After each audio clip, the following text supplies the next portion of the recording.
never seen a smile so big on my little Lord lady's face until I tell her I'm going fishing all weekend.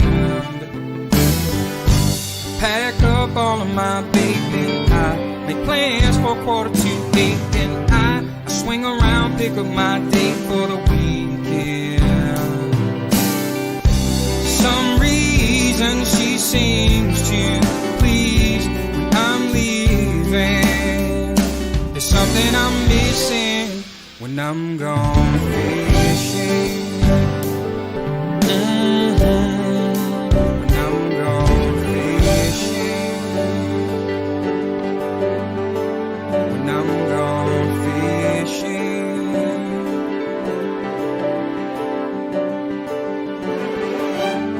Yeah, baby. Yes, sir.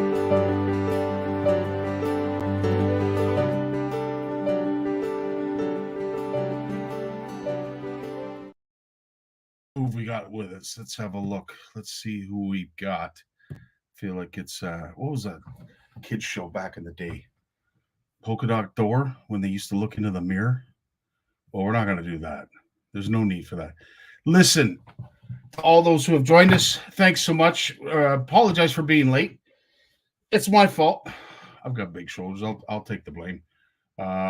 Lots of discussion, obviously, leading up to every live, and sometimes that's just as entertaining, if not a tad bit more than the actual conversation that we have with you folks. But good evening. Thanks so much for joining us. Thanks so much on your Monday to take a little bit of time to stop in. We do have lots to dive into, lots to talk about, lots of updates. Again, be patient, stick with us, because there's a lot of incredible and generous people out there, and we want to get to all of them when it comes to the Christina fundraiser. We're going to be giving an update shortly. First, I want to say hello, James. How you doing, my friend? Always a pleasure to see you.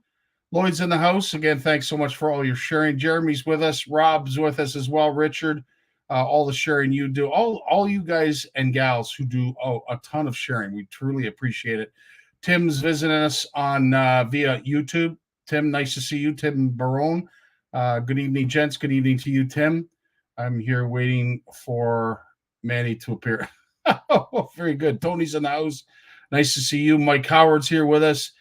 Adrian, haven't seen you in a bit. Nice to see you, Adrian. Always a pleasure. Romper Room. Yes, you're right. You're right, James. It was Romper Room. Needless to say, that's not what we are. We are the Canadian Fishing Network, and we're pleased to have you with us as we are every Monday to discuss everything fishing and perhaps learn a thing or two. Perhaps that we didn't know, we thought we did, and we get corrected. But needless to say, we love generating conversation. So again, do not hesitate to put your comments in the comment section. If you have a question, concern, something you want to mention, by all means, please do.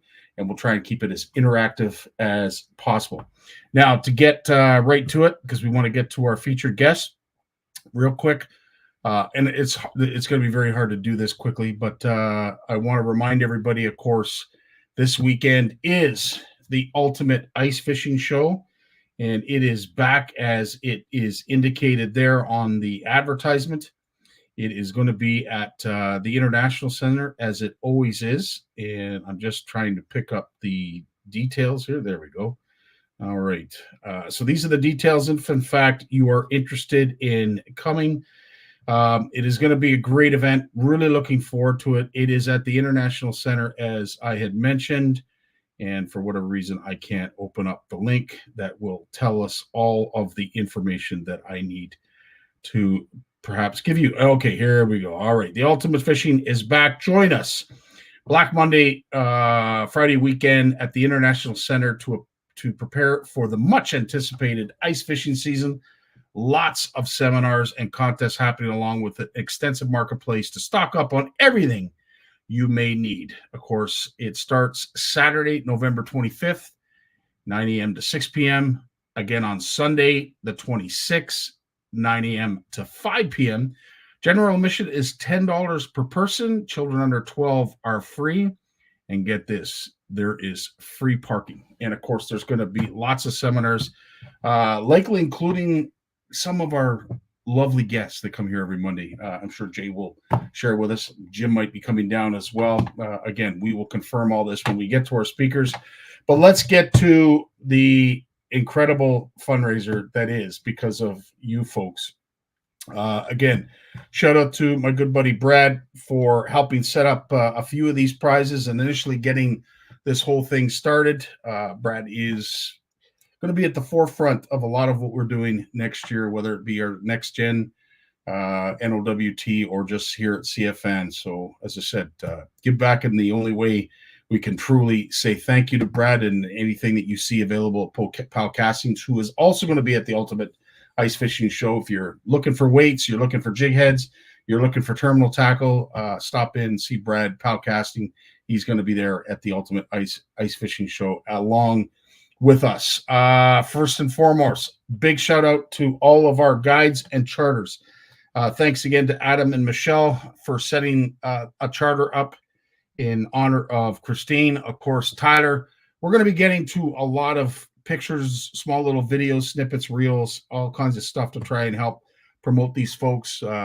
Tyler's doing a fantastic job lately at Launch Donkey, and we are truly appreciative of his donation. Of course, Sparkus, I tell you, this guy's a multi-species charter captain, and he's holding a walleye there, but let's face it, he loves the smallies. He loves muskie. He loves just about anything that swims. So when it comes to a charter, again, if you're the lucky winner, it'll probably be a discussion that you will have with Sparkus to decide where you're going to go. Brian also is a multi-species angler, but loves to target muskie. Love having muskie guides because, as I said, they are a rare fish, difficult to target, difficult to locate sometimes. But Brian's certainly going to help us out with that. So, again, thanks so much. And then you've got a day of fishing. These are gents that wanted to give an away that would provide a day out in honor of Christina, and would love to see some CFNers join. So good luck if you win Twisted Circle of Chrome with Mike Howard, a day out with the Fanatics Outdoor Adventures, Jen and Scott. Perhaps you'll be targeting muskie as well. And then, of course, our good friend Colin Stass. This gentleman loves a smallmouth bass, and he knows a thing or two about catching them. So he's offered up a date with him as well. So, again, to all these folks, I can't thank you enough. And, of course, the grand prize is a 2-night stay at Camp McIntosh. Andre and Tracy, a big shout out to you two, again, for your support, believing in what we do here at CFN and everything that we try to push. Any initiative that we try to embark on, they're usually right there to help us. So Andre, Tracy, thanks so much for that. Now to get to some of the prizes, if you will. And these are going to be Ontario-based prizes. If you live in Ontario, it's going to be a lot easier to grant you this prize because you'll be able to attend some of these incredible charters and guides and opportunities. When it comes to out of province, because you're just as much important to us as those who live in Ontario, and don't ever think otherwise, because you are. This is why we have done such a great job to make sure that there's prizes set aside for you folks as well. Again, Big Jim McLaughlin, he'll be up here shortly. There's a prize pack put together on behalf of him. Of course, I met with Chris Yalowicki from Yawley Fish Lures, and he has provided an incredible prize pack that I just picked up. And this is what it includes: stickers. I love these Duramax holders that we're going to get to shortly. These Duramax holders you can get at the dollar store. Our good buddy Moose was the one that put us onto that. We're seeing a lot more of those. The case is included. It's quite a little tackle pack, but needless to say, it's worthy of a $25 donation. Also, of course, we have Meigs, and I'm going to play this little snippet. If you're not familiar with these jigs and with the ice fishing season almost upon us, you might want to get to know these, because I have seen firsthand how well some of these jigs can work. So again, big shout out to James for being as generous as he is. And of course, he's on top of these things as well. Anything that we seem to do here at CFN, we're lucky to have him aboard. But if you're looking for that special color, perhaps you're looking for a custom, reach out to James. I'm sure he'll be able to put it together. I'm hoping, fingers crossed, that we're going to be doing a hard water session with him so he can teach us right out on the hard water how to fish with one of these, how to correctly fish with one of these, because I'm sure there's various ways, but needless to say, we're going to look forward to James spending some time with us. But in the meantime, if you're looking for these, maybe your stockpile has dwindled a little bit, reach out to Meeks Lures or James personally and see what you can get a hold of. But again, thanks so much to James for helping us out with that. And as he always does, Ugly Boys Baits, great prize pack, which will include a variety of terminal tackle. You're going to get spinner baits. You're going to get inline spinners. You're going to get jig heads. Ugly Boys, they've done us so proud at CFN, and we're lucky to have them again. So a big shout out. Creek Candy, also our good buddy Randy, the Candy Man, has put together a pro pack and then some. So there's going to be lots of beads if you folks are steelheads or chrome seekers. This will be a prize pack that you will definitely want to get your mitts on. Mad Can Plastics, nice little prize pack that A-Rod's put together. A big shout out to him. Thanks so much. And of course to our boy Chuck D from Bait and Bite Me. A nice little prize pack in honor of Christina. Plus there's a little surprise as well that he'll be, I'm sure, delivering sooner than later. So stay tuned to that. Really, really cool. But there is so many other things, including a prize pack from Cabby's Custom Jigs, and that came this week. And again, these Duramax boxes, thanks so much, Robbie, for setting these up. These are becoming really popular, and you'll understand why. If you ever get a couple in your hand and you're able to put some tackle away, you'll understand what we're talking about. These tackle packs, they hold quite a few stick baits and various other plugs.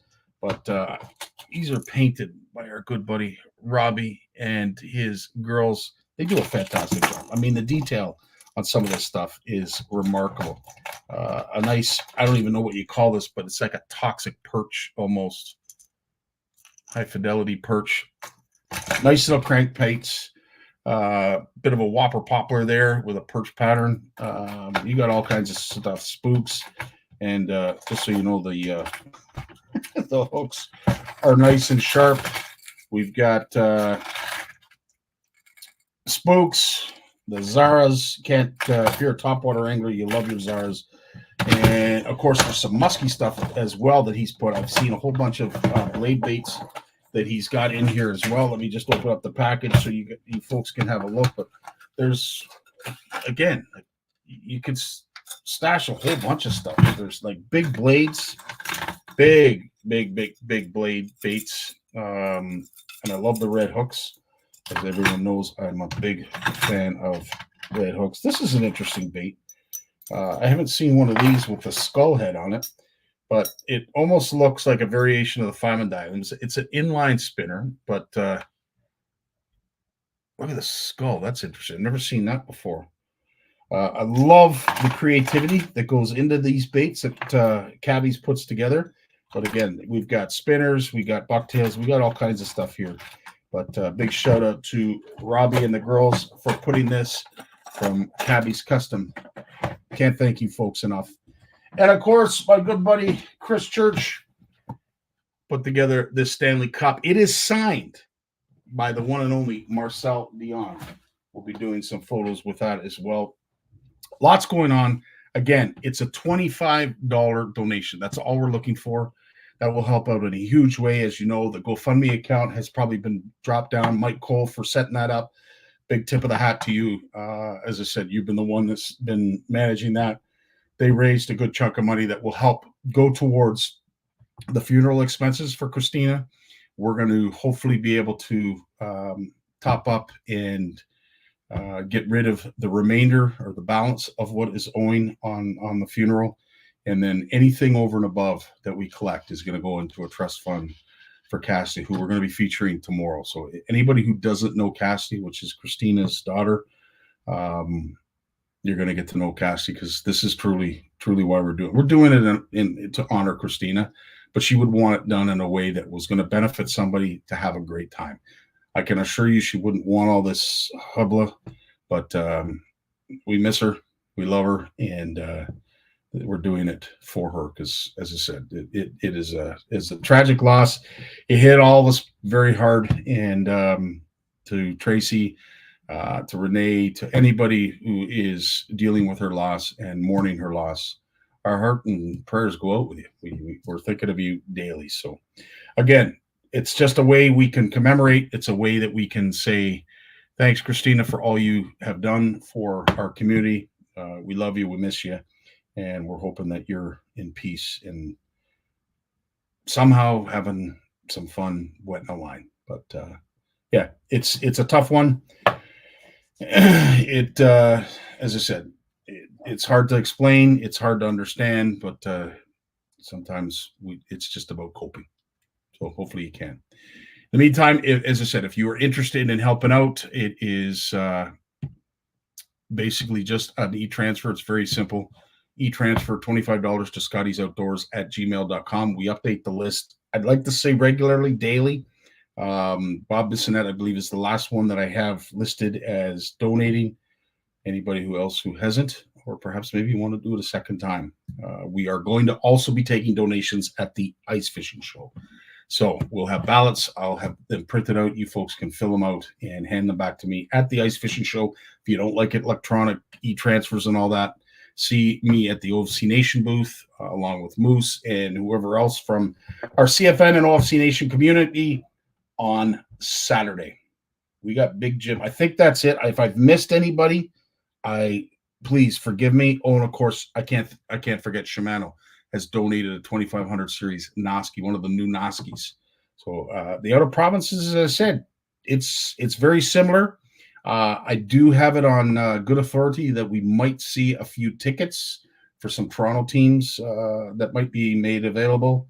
Don't hold me to it, but that's what I'm being told. In the meantime, as I said, $25 donation enters you into the draw that will be on Boxing Day for what prizes you have seen, and perhaps maybe some that I haven't done a very good job promoting, talking about, discussing, or just showing them off. In the meantime, it's Big Jim right after this.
Yo.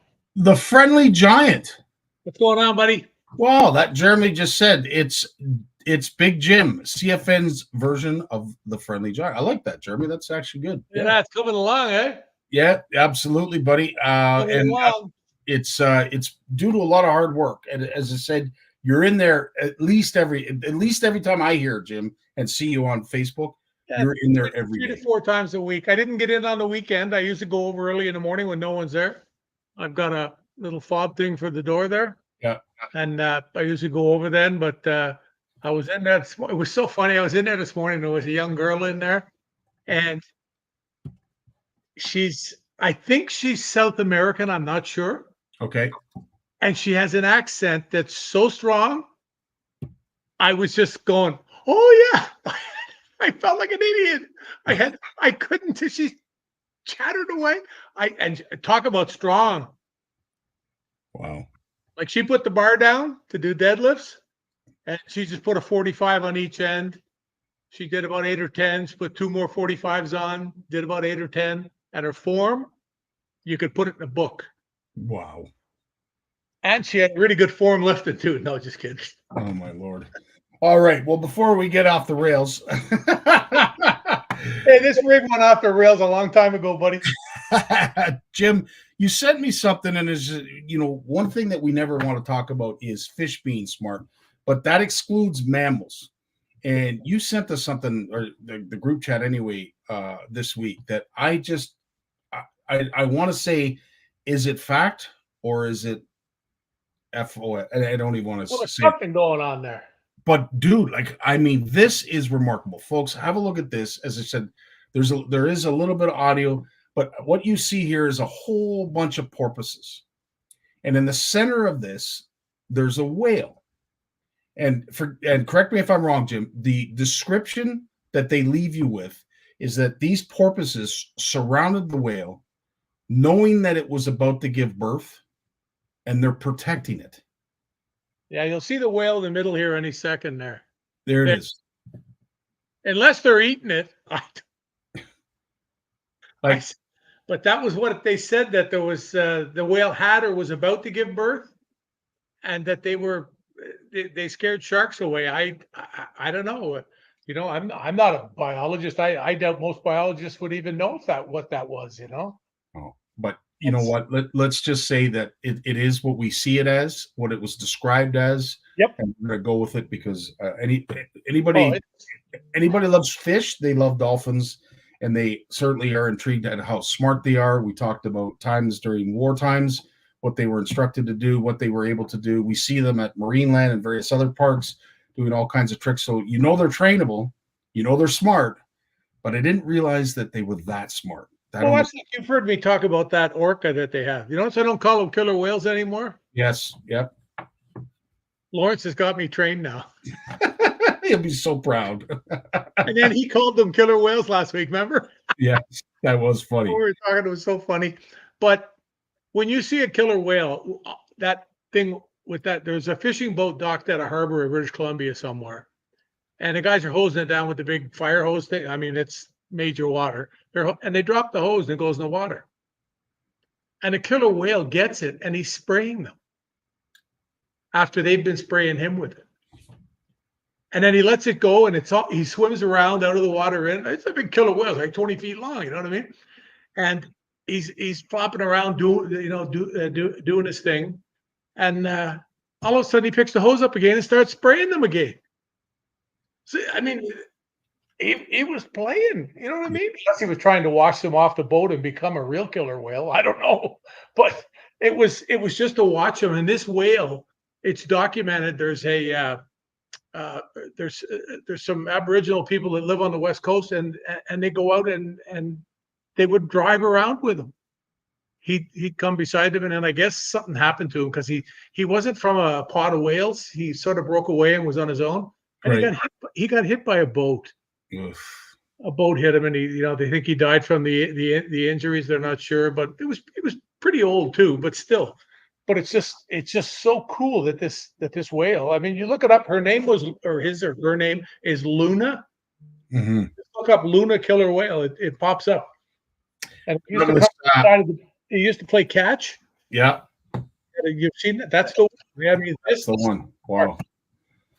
Douglas, we are honored to have Douglas a part of our community because he brings us a vantage point that a lot of us don't get to see up in the far north. And of course, the customs and traditions that go on up there, yeah. Whether it's a whale hunt, whether they're going out to do any kind of scouting, whether it be fishing, whatever. And Douglas takes us along. We really appreciate that because it exposes us to something that we're not familiar with. But I can only imagine, Douglas, how difficult it gets up in our north. What the struggles are dealing with the polar bears, the rogue whale, this, that, and everything else. And of course, narwhals, as Douglas mentioned, when they have a young. I mean, we're doing it for the sake of the community. And hats off to all of you when it is a success. But I can imagine when it is not a success, it can be a horrific story in the end. And you guys put your lives on the line up there. And again, big shout I'd out. love to see a killer whale or a narwhal in the wild. I know we have the running joke with me and Lawrence. I got the pictures of them bobbing around in the hole up north and everything. But to see one of those in real life, wow. 100%. And you see it all. Yes, you're right, Mike. The belugas playing catch all the time. There was a young girl in the St. Lawrence, I believe, and she was throwing a ball over the side of the boat, and the beluga kept throwing it back. Just amazing. And Jim, we're not just talking about this as fillers. Like, you truly have a passion for this kind of stuff. Oh, I love it. I watch it. I feel it's really neat. I've often said this. You'll think this is funny. I've often said to people that I thought somehow I was like I can go out. I mean, I remember all the pictures I had of my deer in the garage. They're coming to me and all this stuff. Me and animals got something. I don't know what it is. I think I'm not evolved quite as far as. I'm not saying I'm not the sharpest tool in the shed, but I'm more on their level, I think. That is so funny. Well, they look at me and they go, "Well, he's obviously full, so we don't have to worry about trying to eat us." Or I don't know. See, I look at it differently. Like, I mean, I would. That's why I never swim in the ocean, because the minute a shark took a look at me and say, "I don't have to eat for a month if I grab a hold of that." So, if I was ever out somewhere and there was an orca came to the boat, I swear to God, I would get in the water with it. Really, I would have zero fear, because like they don't eat people. It's you're a different breed than I can assure you. I've done some stupid things in my life, but this, hey guys, watch me. Justin also mentioned that there is a 20% off at Gano Sports. I'm hoping this is for the ice fishing show. If you order it online, save $38 on 6. I know I'm off topic. SLX XT, yeah. Oh, the SL. Oh, sorry. Okay, right on. Good to know, Justin. But speaking of which, the Ultimate Ice Fishing Show, Jim, are you going to be down this weekend? Yeah, I'm the MC. Yes, I figured as much. Yeah, It's really funny. I was just talking with Victoria at Vita before you, just getting the hotel reservations and stuff. And she says, "Jim, is there anything else you need? Let me know, please." And I said, "Well, can you get me a wheelchair?" And she came back with a panicked look. I thought, "What happened?" I said, "Nothing. I'm just on the weekend there. I was telling you there, I wasn't happy. Today, my body's a whole different story." That's good. Well, on the weekend there, I was a lost soul with pain. I couldn't move. I couldn't do anything. I could not find anywhere that I was comfortable. And then I woke up at 4:30 this morning, and it was like, "Where did it go?" As MC Jim, what are some of have you been told any of the highlights of the show? Some things that we can. Well, I believe there's a $5,000 giveaway once again this year. I mean, it's sponsored by Clam Hummingbird, and don't quote me. I'm not sure. There's other people, but I know Clam and Hummingbird are in there big time, like they were last year. And he's got a lot of giveaway stuff. He's got sonars to give away. Pile of stuff. Yeah. True North Baits. I think Jamie's on with us right now. They've got a deal at the show as well. So make sure if you're interested. He's got a bunch of clothing too. I think he's put a pile of clothing. I've seen his ads for it. Yeah. Hoodies and t-shirts. Won't have anything real man size, but he's still got some stuff. Well, all right. Let's move right along. Huge deals, as he would say. I don't want to see Jamie's comment after that, but nonetheless, he is a good cat, so I'm sure he'll be fine. Got a passion for it. 100%, and you have to. Like, I mean, to spend that kind of time. Like, I'm enamored by all of them. Chris from Y'all Lures, Brad. I mean, all these folks. Chuck D up in our North Country in Timmins. Like, it's amazing to see what these folks can do. The creativity. He's doing this for a living.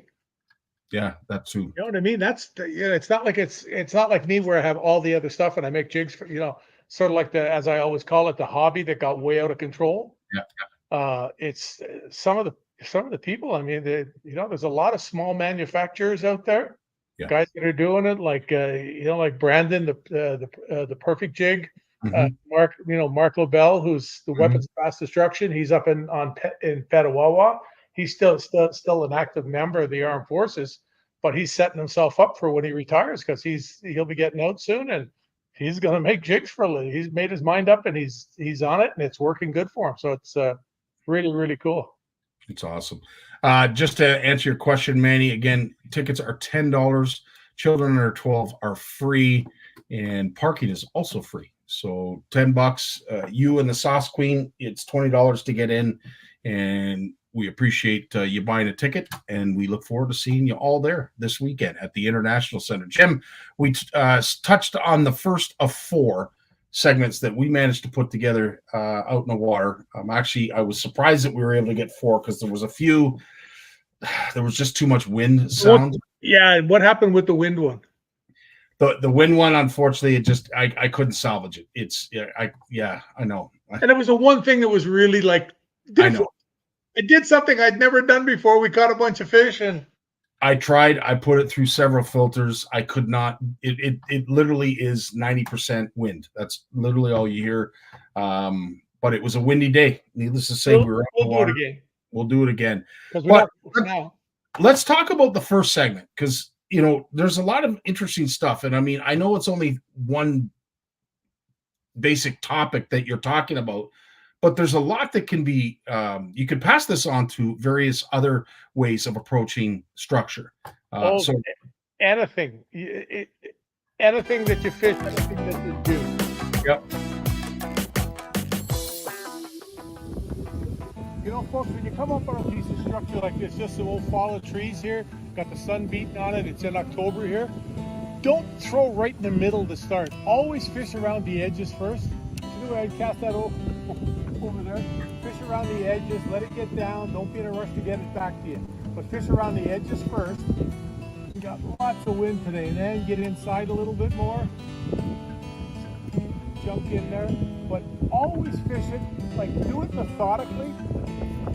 Don't be in a rush, like you'd often assume that the fish are right in the middle. But quite often it's around the edges. And there you go. Just like that. Off the edges. Get out of here. Come here, buddy. And that's why you fish the edges first. No giant, but hey, let me tell you, I'll take that all day, any day. And look at a good hookup because I'm fishing it slow, gives them lots of time to inhale it. That's the reason why you go to the outside edges first. It works. It works. It's just as simple as that, Jim. Yeah, and that was if you look at that, if you go watch it again and look at it, and you'll see there's 2 distinct pieces of wood, and there's a big opening in the middle. That's why I went to the left-hand side. Then I went to the right-hand side of the piece of wood, and then I just decided to go to the outside. And I think I fished with a jig. That's when I started getting. Well, no, I got bit off a lot in the beginning. Yes, you did. Just in the time that we went from my house to there was 5 fish, just boom. And I lost a pile of jigs. It's good. I get to buy more flipping jigs. No. No, I'm very buying 2 here and 3 there. I don't know why I buy jigs. Guys always want to give them to me, but I look at a jig and go, "Ooh, look at that!" And I got to have it. It's what it is because there's so many independent guys making jigs. That's why you get so many different different colors. But that chatterbait, I've been using that for years now. That color, I think it's either midnight. I think it's midnight black or midnight blue. So it's like that. But I mean, that's one of the things that Mark makes. I was always a light chatterbait guy. I was a light colored guy for a chatterbait because I thought I used it more in open water. And then I started to use them like when they came to be. I used them more in open water and covered a lot of water and stuff like that. And then I started fishing them in, letting them get down in the weeds, using some that were up to an ounce, letting them sink in the weeds and ripping them out so the blade vibrates up. And as it sinks back down, it gets eaten like it'll be sinking. You see the line jump. But it's paying attention and doing things methodically like that. And I don't care what you're fishing for. You hear me talk a lot about when we talk in the summertime about guys, they go in, or girls, they go into a bunch of pads. And what do? They look in the back and they see a stick in the pads and they whistle the frog back they get snagged or they catch a fish this big and it makes all the splash and everything else, I think it just puts the rest off. Just for a bit, you know what I mean? It puts it off. That's why you have to be methodical. You got to stop, 50 feet away, fish the edge, then move the boat up 10, 15, 20 feet, fish inside, and you work like that. And when you work like that, you'll catch a lot more fish regardless of what you're doing. I don't care. I know Sonia commented about having trout in ponds and fishing at the edge of the you see a bunch of fish sitting there and you fish way out from them out in the edge and one comes out to eat it, so you don't spook them all. And things like that. It just, you never want to land a lure on top of the fish. No, That's true enough. not a good deal. You get bit. I've done it. I've cast lures and the lure hits the water and I think I spook something and it's actually eating it, because you got to remember when a fish is sitting there, it's like a left fielder, right? I mean, if he sees something coming, lands in water in front of him, there's a good chance he's going to snap at it, So, but being methodical, whether you're ice fishing, whatever you're doing. Thanks, Steve. Midnight Magic, yeah. No, but I will say, Jim, when I went through the tape and I was doing some of the editing, one thing that I noticed that I didn't notice when I was in the water because I was focused more on the camera and what we were shooting. You're always looking. Oh, there it is there. Yep. All chewed up. Got the rhythm wave on the back. Yeah, that fish caught, or that bait That's caught. The one that I actually cut off. You can see the line on it where I cut it off. Yeah. Ouch. Hook still there. So watching you fish, as I said, going through a lot of the video, you're always looking. And I don't know if this is more a tournament angler or if it's just a pro angler, for lack of a better way of explaining it. You're always looking to the next cast. As you're fishing, you can always tell you're always looking to your next cast. Oh yeah, because the number of times, like when I was guide and I would say to people, here, really and quick, there's a stump coming up there. And I had never been there before, but I see it. That's why the glasses all the time to see. And I tell them, throw your line over there. Cast over there, boom, they catch a fish. Stuff like that. And the same thing, like when I fish tournaments, you're fishing here, you're right on, just on point with the line, the rod, feeling, know what's going on, but I'm looking for the next place that it's going to go. And it's, when you learn to do things like that, that's when you're really up it, because you don't miss anything. You don't have to step on the electric motor. Like I see guys, they see a boulder coming up. What's the first thing they do? They step on the electric, they reverse it, step on it, make a big swoosh of water. It washes over the rock or the stump or whatever. If there was a fish there, it's gone. That's why you always got to be looking way ahead. Like if you were to watch Rocky and I when we fished together, it was just when flipping became a thing.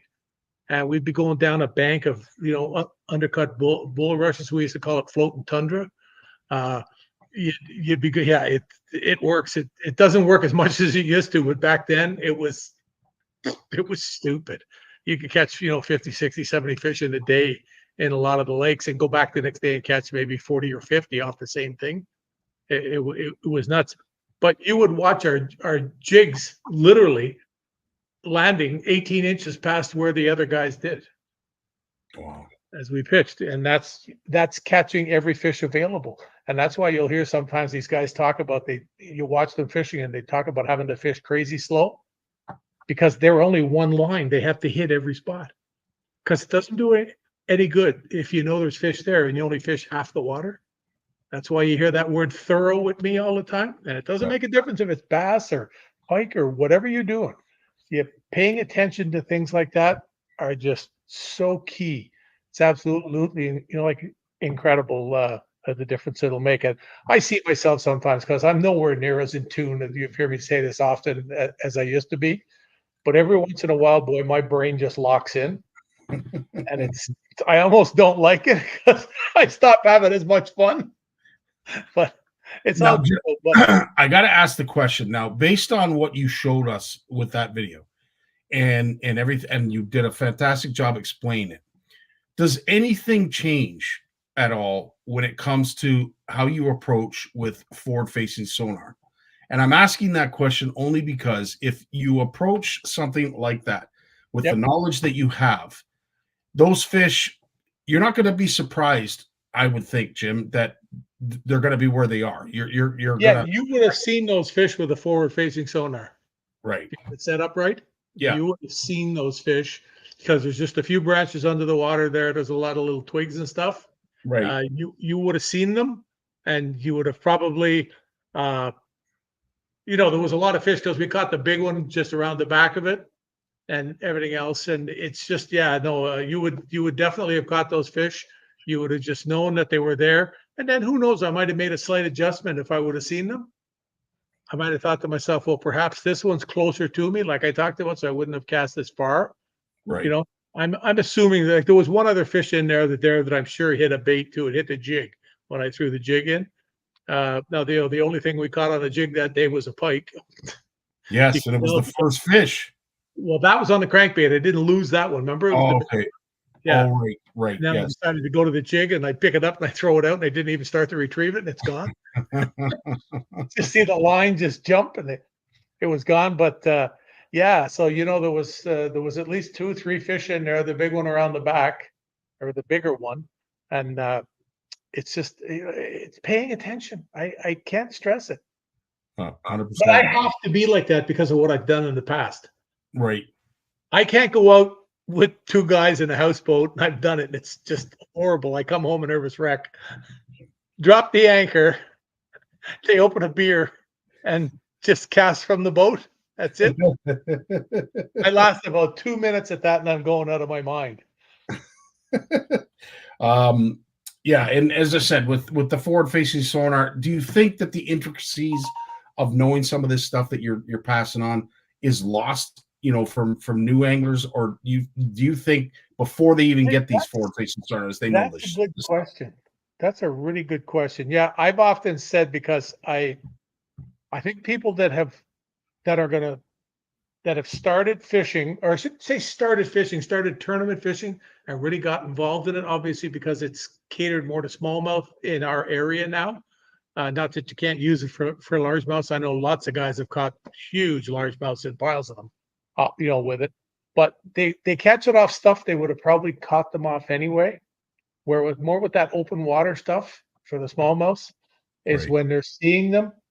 But I shared the boat with somebody about 3 years ago one day for an afternoon out in the back here.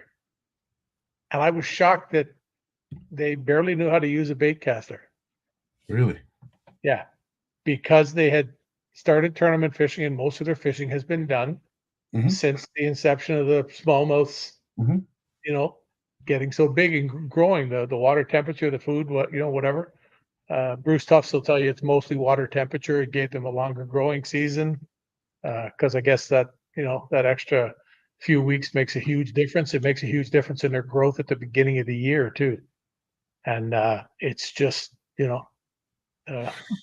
Well, I will say this: Tyler Brooks from Slaunchdocky intercepted transmission between some fish that apparently weren't talking too nicely about us anglers, and they set up this meme, Jim. And I do this with all due respect. I'm not here to upset anybody, but me and the fellas looking at 20 fish on live scope, trying to figure out why they ain't biting. That's hilarious. It's true though. Because that's people think it's going to mean you catch all the fish. The St. Lawrence River, the best smallmouth fishery in the world, bar none. Yeah, It keeps proving it every year. It just keeps getting better. I mean, they're all almost on par. There's several areas that have this. There's still guys that were out there fishing for smallmouth, weighed 2 fish in on the second day. Yeah. Things like that. They were out of it on the first or second day because of something like that, and they got more sonar. It just, can it help you find them? Yeah, but you gotta have more to go with it. And these are guys that are like dynamite fishermen. True enough. They're guys that have won there before, not making the cut. True enough. So it's not the secret. 100%. Our half hour flies by as it always does. Looking really forward to seeing you this weekend at the Ultimate Ice Fishing Show. Anything in particular you're look forward to seeing besides just the people this weekend? Oh, just everybody. I'm going to pick up Gord Pizer's grandson Liam there down at the university in Kingston, and I told him, he messaged me. He says, "Hey, I didn't hear back from you. If you still have a seat, are you going to go down Saturday morning?" And I said, "Well, I'm not getting up at 3:00 in the morning to be there for 9. I'll be so tired. tired at the end of the day, they'll have to just fling me in behind the stage with a sandwich and leave me there for the night. Won't be going to the hotel. I'll God. make sure to come check And on you. and he says to me, he says, if you still have a seat. And I said, oh God, I forgot. I told him, and Liam, I drive him nuts, eh? And I says, oh my God, I forgot all about you. I said, well, look, I'll get you a sleeping bag and we put you in the box. I have a tonneau cover. And he's like, he doesn't know what to say. That's hilarious. I was talking to Gord today. He was laughing too. It was good. We're getting, but we're working on the winter issue, full steam ahead on that, the ice fishing issue. So Good. some good stuff. Well, Got some good stuff from Dr. Cook once again coming. Sweet. Stuff Sweet. from Mr. Pizer, Mr. Brosdahl. Where's the list? Oops. Still got you there? Yeah, I got some stuff coming from the boys from Clam, Nice. from Matt Johnson and those guys. Tim Allard, obviously, Dr. Cook. What's the guy's name again? He was in Oshawa last week there. Rob Jones? No, he won the Bassmaster Classic there. Jeff Gustafson. Oh, Gussie. Oh. I got him, Dave Chong, and I got Daniel Notarani. I always say his name wrong. Chong's buddy. He does the Everything You Ever Wanted to Know About Fishing page. Yeah. We're going to start having that page in Just Fishing. That's awesome. Just going to be a page, and we'll take that. So that'll be something new for the people to look at, because he's always got some interesting stuff on kayak fishing, fly fishing, stuff that I don't touch on as much. Well, very seldom. I pay good money to see me in a kayak, but you and me both, dude. Hey, we should do that. We should get 2 kayaks and put the 2 of us in it. Get it. Wow. And no wonder why it'll look like we're just sitting in the water. The kayak will be on the bottom and our heads sticking out of the water. Well, it was funny. I was talking to Chris Moose's buddy, who's going down to the Classic on behalf of Canada in the kayak division. And he said, Scotty, you should get a kayak. I said, yeah, the problem is they don't blow mold my kayak. They got to weld it together. So they're still welding it, from what I understand. But needless to say, Jim, it's always a pleasure to spend some time with you. Look forward to seeing you this weekend. Drive safe. And if there's anybody here, don't send me a note. Excuse me. Don't send me a note after the Ultimate Ice Fishing Show and say, "Oh, I saw you, Big Jim." Come and talk to me. I don't bite. I had 2 or 3 of those last year. Guys, well, I saw you there. Well, what was I doing? Well, I don't know. You're eating, having a water, whatever. Getting mouth to mouth because you passed out. Right on. Good advice, Jim. Look forward to it, and I can guarantee you, I will not have any apprehension to come up and give you a big, sloppy kiss and hug. Oh, Jesus! Yeah.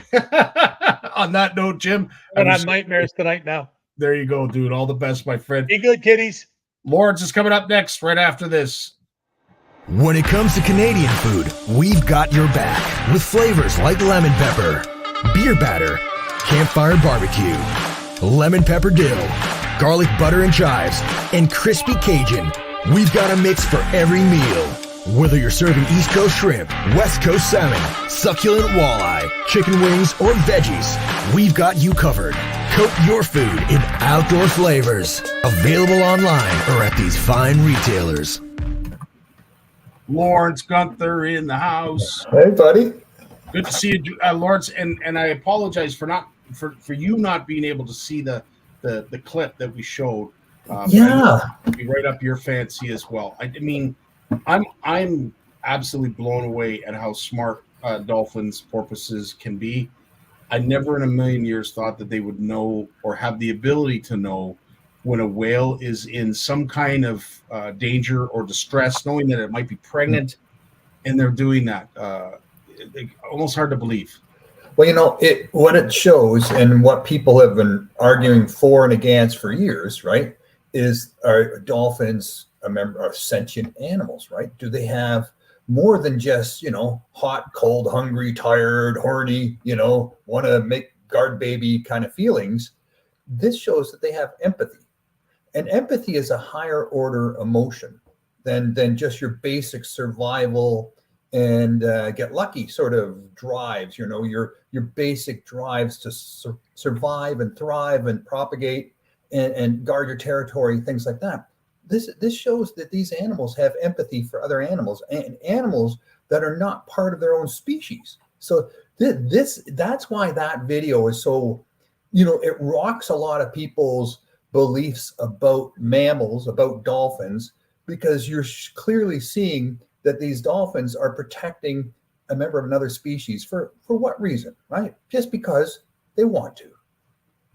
Unreal. And as I said, it's hundreds, if not thousands, of these things circling that whale. Just blew me away when Jim sent that. It really caught me off guard, because I never in a million years would have thought they'd have the ability to do that. But that's the beautiful thing about animals. They push the envelope, and they make us the students sometimes of the limit to their abilities. Lawrence, you've been busy as always. This, as I said, like every other podcast that Lawrence and I do, is going to be available on Bluefish Canada and Bluefish Radio. So make sure you head over there. If you have missed any of our past podcasts, you can look it up. There's quite the library. And of course, all the upcoming new guests and old guests that Lawrence has had on his podcast, some really interesting cats. You had one just recently that you posted and tagged CFN in. Did you want to tell us a little bit about that?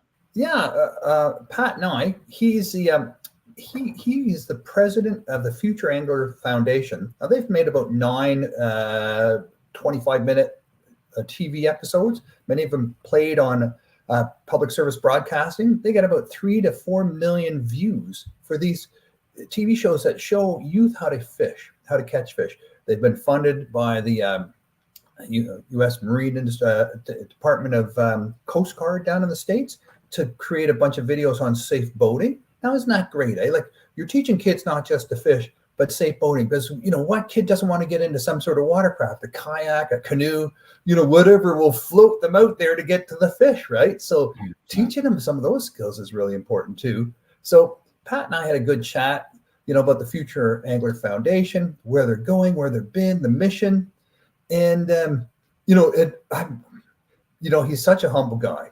And we're just talking and exchanging stories and comparing notes. We started talking about, things that are changing out there and the need to educate young people to become, aware of the stresses going on in fish and fish habitat, and become more stewards to make sure that's protected, and not just protected against anglers, not that, protected against the ravages of extreme weather. And what can we do to make sure fish have a chance to recover from those extreme weather events and other types of events, habitat loss, chemical spills, invasive species. All those things are happening in real time out there. We had a good chat. And then, I'm reading a few days later after we record all this, and I see a message from Pat Nye, the president of the National Professional Anglers Association. So, this guy's wearing 2 hats, and he's too humble to even mention that hat. It's just, what a great guy. That's amazing. Wow. And a wealth of knowledge, and hopefully to our benefit as anglers. It will help better our fisheries, better our relationships with the wild and with fish as they are. And at the end of the day, enhance the idea that we are going to be able to protect our pastime for a number of years and decades to come. Yeah, isn't that what it comes down to, right? Like, have fun, because fishing is fun. And if you read the editorial in the Bluefish News that came out last Monday, we love fishing. If fishing is fun, fishing is, it wakes up that deep down DNA inside us all to go catch fish, feed our family, feed ourselves, just go out and catch fish. And it's so fundamentally fun. It really is a great distraction, and teaching kids that and sharing that fun with kids. We all become kids in a sense when we go fishing, but there's always some responsibility as well that goes along with that, right? So as adults, we have to show that as well and teach the young ones that as well, for sure. True enough. Yeah. All right, sir. I know you've got a long list of news articles to get to. I don't want to hold you up any further, so have at her. All right. So, hey, good news in northern Newfoundland. The cod stocks are rebounding. Yay. They closed that fishery 31 years ago in 1992. And it looks like it's not completely closed. It hasn't been completely closed for a while. There's some very, very minimal cod fishing going on, but it looks like they're going to open that up a little more, that the cod stocks have rebounded to the point where it can sustain some greater commercial fishing activity. 30,000 people were laid off in 1992. 30,000 people were laid off in Atlantic Canada.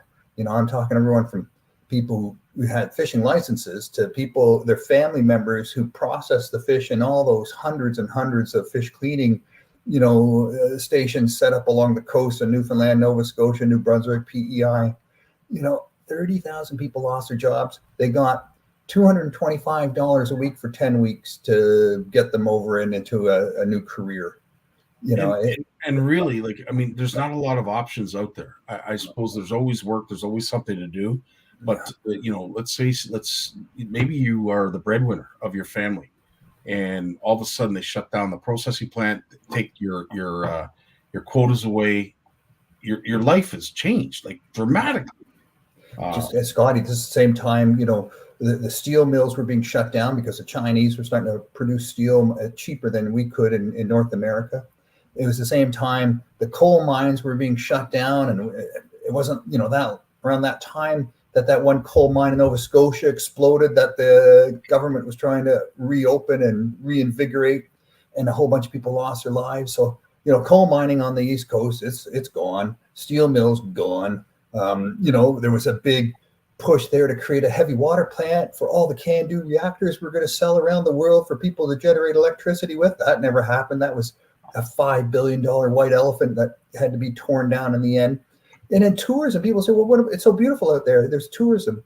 Scotty, people go to Atlantic Canada for July, August, and seniors go maybe in September, October to see the leaves change. That's it. 4 months a year, right? The rest of the time, not that much fun out there when it's rainy and blustery. And it's. And we're going to be reminded of that this week when this system that's coming up from Colorado goes to our East Coast and dumps a whole bunch of snow. We'll be reminded very quickly how short their season is when it comes from a tourist standpoint. Douglas mentioned here in the comments, and I would have to agree, Douglas. I think I think folks are more shocked that reminding them that 1992 is actually 31 years ago.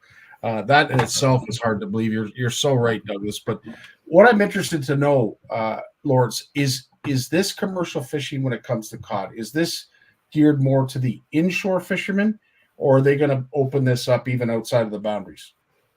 Well, that's the big question, right? Who's got the gear? Who's got the equipment?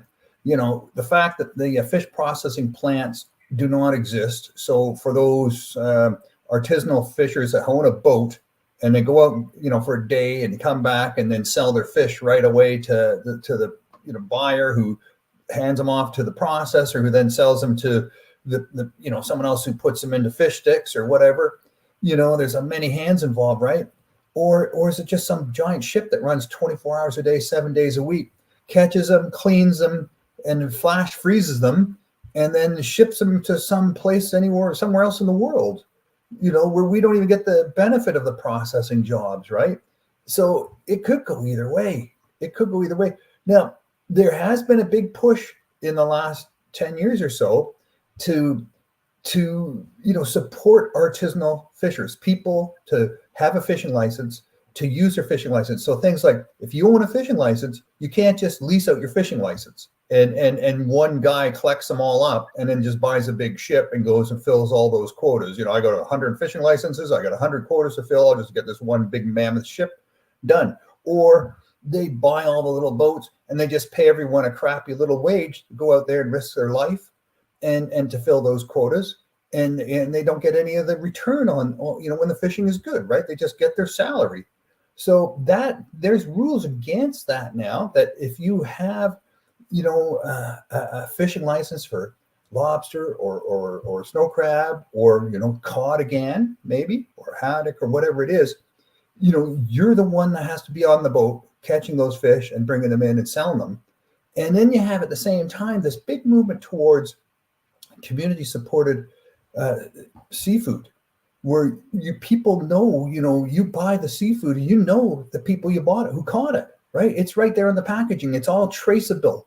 You could say, I bought this cod from this guy named, Joe McLeod, who owns a 35-foot fiberglass fishing boat, and he runs it out of this town, and he caught this fish on this date. And that's happening. That's coming little by little. And if we support that, can you imagine?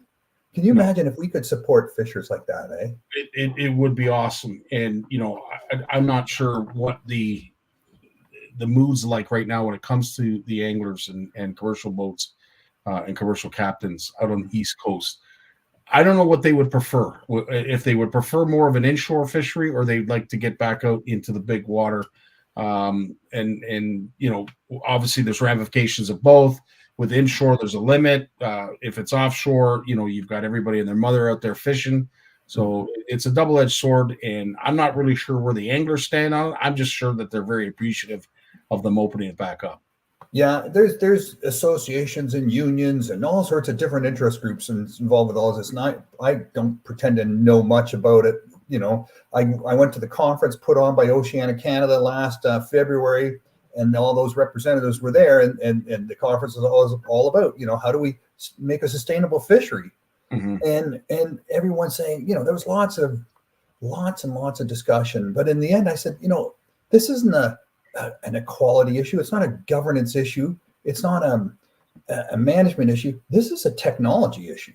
Yeah. Right? We got massive, incredible technology. Look, the Chinese have 6,500 fishing boats that can go around the world and catch fish year round. These boats leave home and don't come back for 2 years. Okay, so I said months at a time. 2 years. 2 years. 2 years, and then the fish that they process is picked up by another boat, and then another boat drops off food for the hands on the ship, and more bait and equipment that they need. These 6,500 boats. A country like Canada or the United States might have 1,500 or maybe 1,000. So their fleet is 4 times bigger than their nearest competitor, and they definitely have the capacity to run, just wreak havoc on fish stocks. So they can go into an area of the ocean, and within 10 years, they basically reduce the population by 80 and 90%. So it's no longer lucrative for them to hang around anymore to catch the last 10%. They move on to the next unsuspecting stock of fish. Do we want that in Canada? Do we want that sort of thing happening in Canada again? This is the big question, right? No. I mean, no, because at the end of the day, I don't want to go down the road of seeing commercial captains out of work again.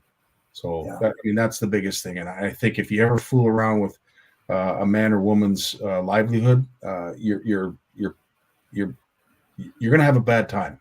Yeah. And you should. Oh yeah. And let's face it, it wasn't just offshore fishing boats.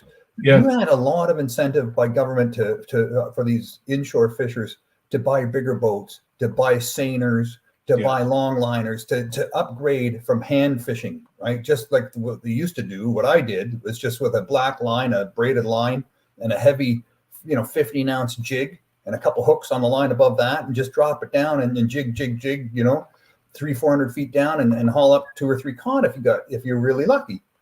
And that's not what we're talking. These guys were incentivized to get all sorts of fancy equipment, new age equipment, and head off for 2 or 3 days at a time. So everyone had something to do with the collapse of the cod stock. It wasn't just, you can't just point your finger at one offshore boat. But when you have these draggers that just destroy everything in the path, including the bottom of the ocean, that's really what tipped the balance, right? 100%. Yeah. And here's a shameless plug. Talking about sustainable fisheries. I had the pleasure this weekend of enjoying. I love raw oysters. Love raw oysters.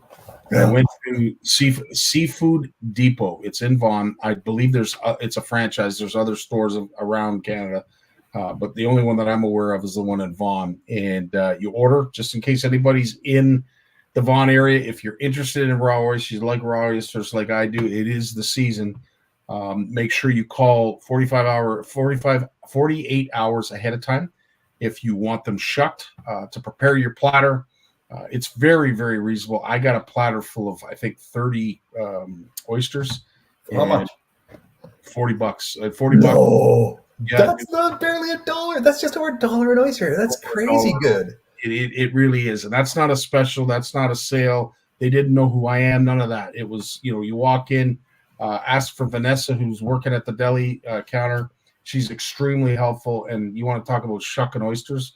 That woman, just get out of her way because you're going to get hurt. I tell you, if you try shucking oysters, you think you got to pay me more than $1 an oyster because it's work. Your hands get all cut up, and it's tough. It's tough work, But it is it's well worth every penny you spend. As I said, we were just blown away at the texture, the taste, and the quality of meat that we were getting. So Seafood Depot, thanks again for a great weekend. And it was, as I said, it was a bit of a treat. You don't get to see that all the time, but it's reasonable enough that perhaps maybe you could. And delicious, extremely nutritious. If you can stomach a raw oyster, I highly recommend eating them. So do you chew them or just swallow them? Which are you? I chew them. Obviously, it depends on the size of oyster that you get. I mean, if you're getting into the 3.5, 4, 5 inch oyster, you're probably not going to be able to swallow that whole. But I do like to chew. As I said, I enjoy the taste. Me too. Yeah, there's a certain taste in it. You put a little bit of Tabasco, a little bit of seafood dressing on it. I don't know.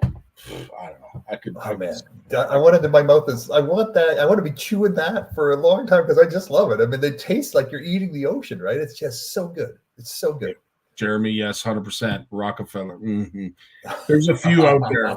There's so many different species of oyster that recipes and a lot of fun to enjoy. But I digress. Sorry, Lawrence, go ahead. Okay. Hey, just to leave that before we head off from the East Coast, we'll be circling back around another story, but there was an audit released by the Environmental Commissioner saying that the Department of Fisheries and Ocean is doing a bad job tracking what fish is being caught in real time, reporting that properly. They don't have the tools, they don't have the capacity to really count what fish are being caught by who, when, and where. And, they have maybe 30% of the commercial fisheries that are controlled by DFO are managed where they understand the stock size and how much fishing pressure those fisheries can take. The other 70%, they're still working on it. Interesting. Yeah. So, and do they have a timeline of when they'll know? Well, they have to do the science, and that can take 2 to 3 years. And but they did announce that last February that they were launching 50 more fishing stocks were being launched to determine sustainability quotas and such. So they're working hard to catch up, But they got some progress to make. Whereas in the United States, not one fish stock has entered the endangered list, and they have over 50 fish stocks that are being fished sustainably in the United States, and they're adding new ones to the list every year and not taking any off and putting them on the endangered list. So they're moving forward. We're moving forward. We're just catching up. That's all. But we are moving forward, and that's the good news. That is good news. Great news. Yeah. Okay. We got good news. More good news, Lawrence. Let me look. Oh, here's something interesting. So fishing groups are suing 13 tire manufacturers for the compound they use, the preservative they use in the rubber tires. Now, these rubber tires, they've been using this for 60 years when they make tires, but the tires rub down on the roads, right? They wear down. They create little rubber dust particles that they're just left on the road. And then it rains and all that dust and rainwater washes into the storm drains and goes into the creeks. Turns out this crap is highly toxic to salmon and steelhead. Okay, where's the good news in this story? Someone's being held to account. Maybe that's it. I don't know. Here I am on the edge of my seat waiting for something good to come out of this. Oh, man, I'm sorry. Oh, that's awful. But you know what? This was discovered. I first read about this about 2 years ago. So the fact that we've got these fishing organizations, man, kicking butt, suing these tire manufacturers saying, you guys should know about this. You should know, and you should find something else that's not toxic to make your super tires with. So maybe this is the beginning of the end, right? Turn it around. Well, I would have to say at this stage, it almost needs to end. I mean, if it were a fight, they'd stop it. in terms of the amount of plastic that's out there and in our environment, in our fish, in the fatty tissue, in our livers. I mean, it's being found everywhere. And do we know exactly what the health ramifications are from all this plastic? No, but we're going to find out sooner than later, whether we like it or not. Here's another story about a fishing group on the ball. The Atlantic Salmon Federation has detected the escapement of Atlantic salmon from a fish farm in southern New Brunswick. And these fish, the escaped fish, are heading up the river at a counting inspection station where they're lifted up over the river, so they have a chance to see, which fish are coming up and who owns them, and if they're hatchery or wild. Well, these big gold pig fish, the special DNA breed that they use in the farms, they're showing up. They're showing up and heading up the river to spawn with the other wild fish, and but people are freaking out. Like how come no one reported this fish loss? So now they're saying, it turns out 3 of the cages were damaged by seals. The seals try to get into the cages to get a free snack, and then the fish escape. So there's this is a big problem, right? This is a problem around the world that the fin fish industry is dealing with. There was another case over in Norway right now of 30,000 escaped Atlantic salmon out of one of their lease areas, and when these fish successfully spawn with wild fish, you're going to get bigger, stupid, faster growing, dumb, lazy fish, because that's what they want in the pens. They don't want the active ones, not the jumpers. They want the lazy, sit around on the couch fish, and they're just interested in eating and getting big.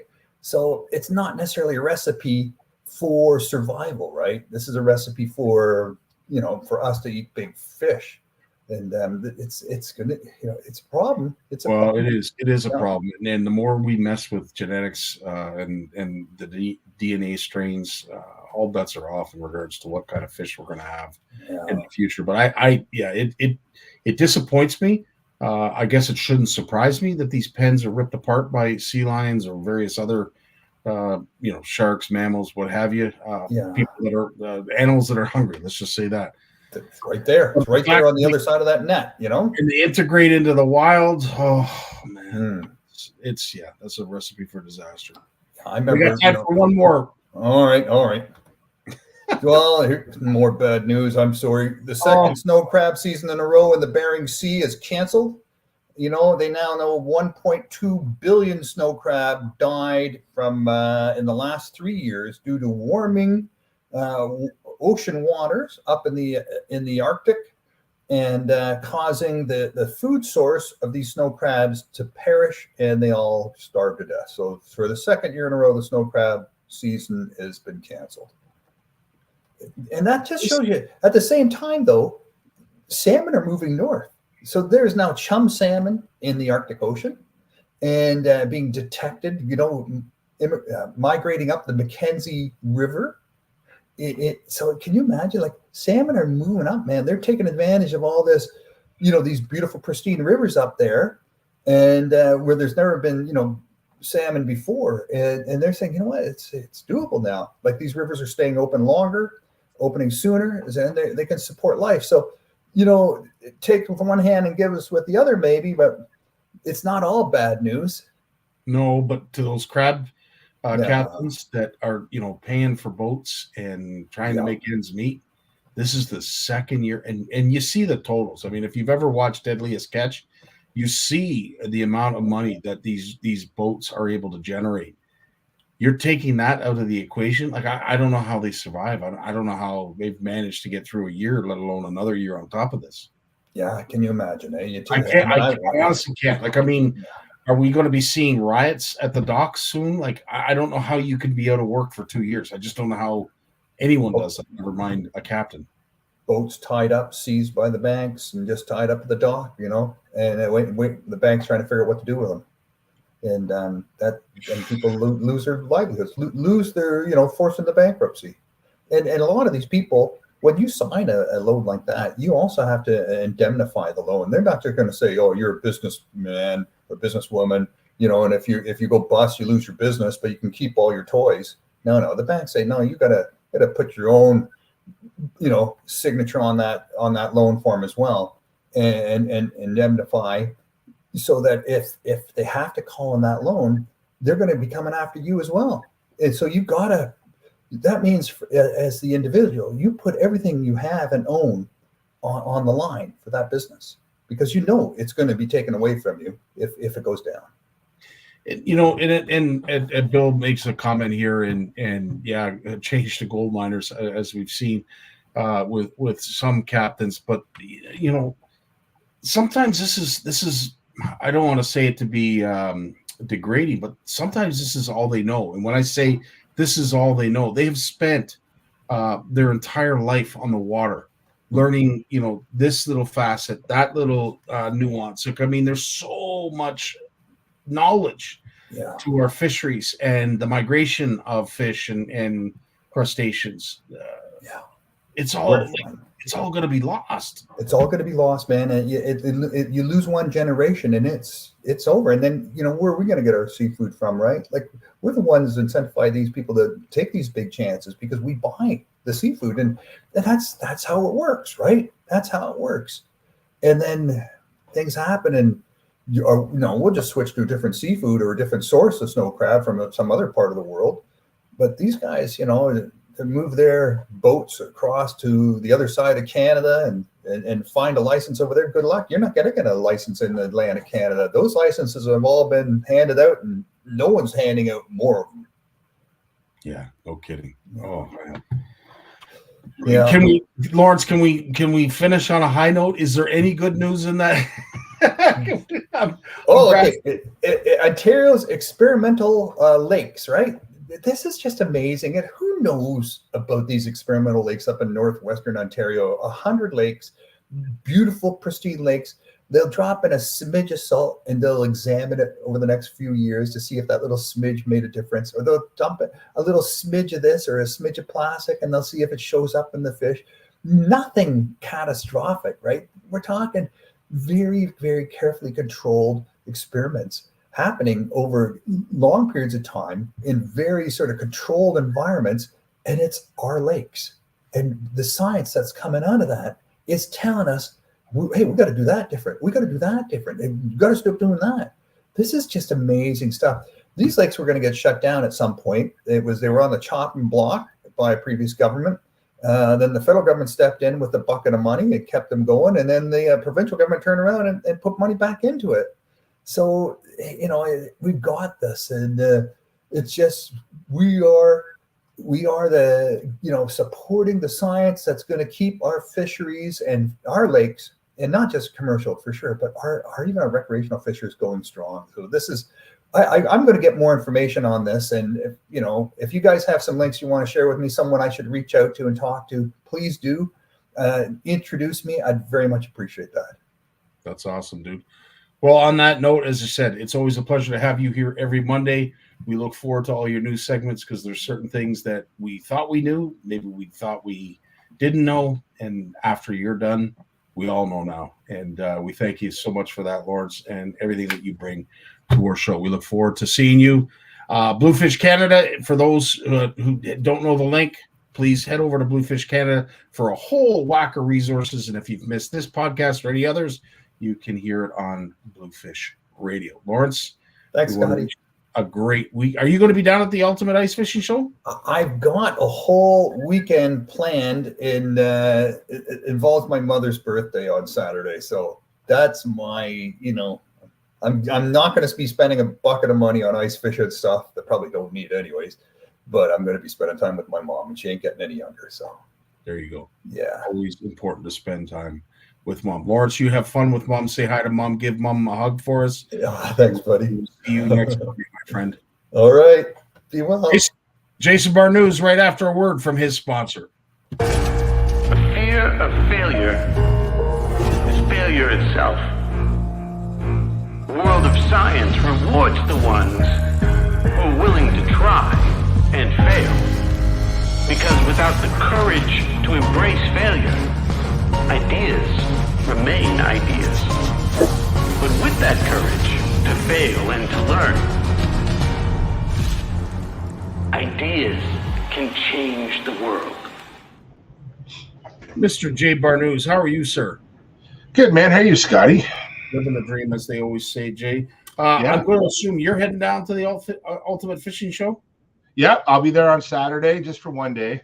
And Are you doing a presentation at all? Are you doing any guest speaking? Hanging out this year, man. Just hanging out. So, yeah, Nice. I could only go the one day, and because I got equipment on a Sunday. So when I was told one day wasn't enough, I'm like, well, I'm just gonna go for the day and hang out. So that's all. And Trevor's gonna be we'll be hanging around probably the Lake Simcoe Power Box booth with Enzo. Nice. So, and yeah. I'm so glad you put up some comments here, some links that I forgot to mention, but I'm glad you reminded me. Lake Simcoe Power Box has, where is it, Jay? I'm looking back in the archives. Yeah, they got I'll share it again, man. So there it is right there. You got it? Yeah. So there I just did it today.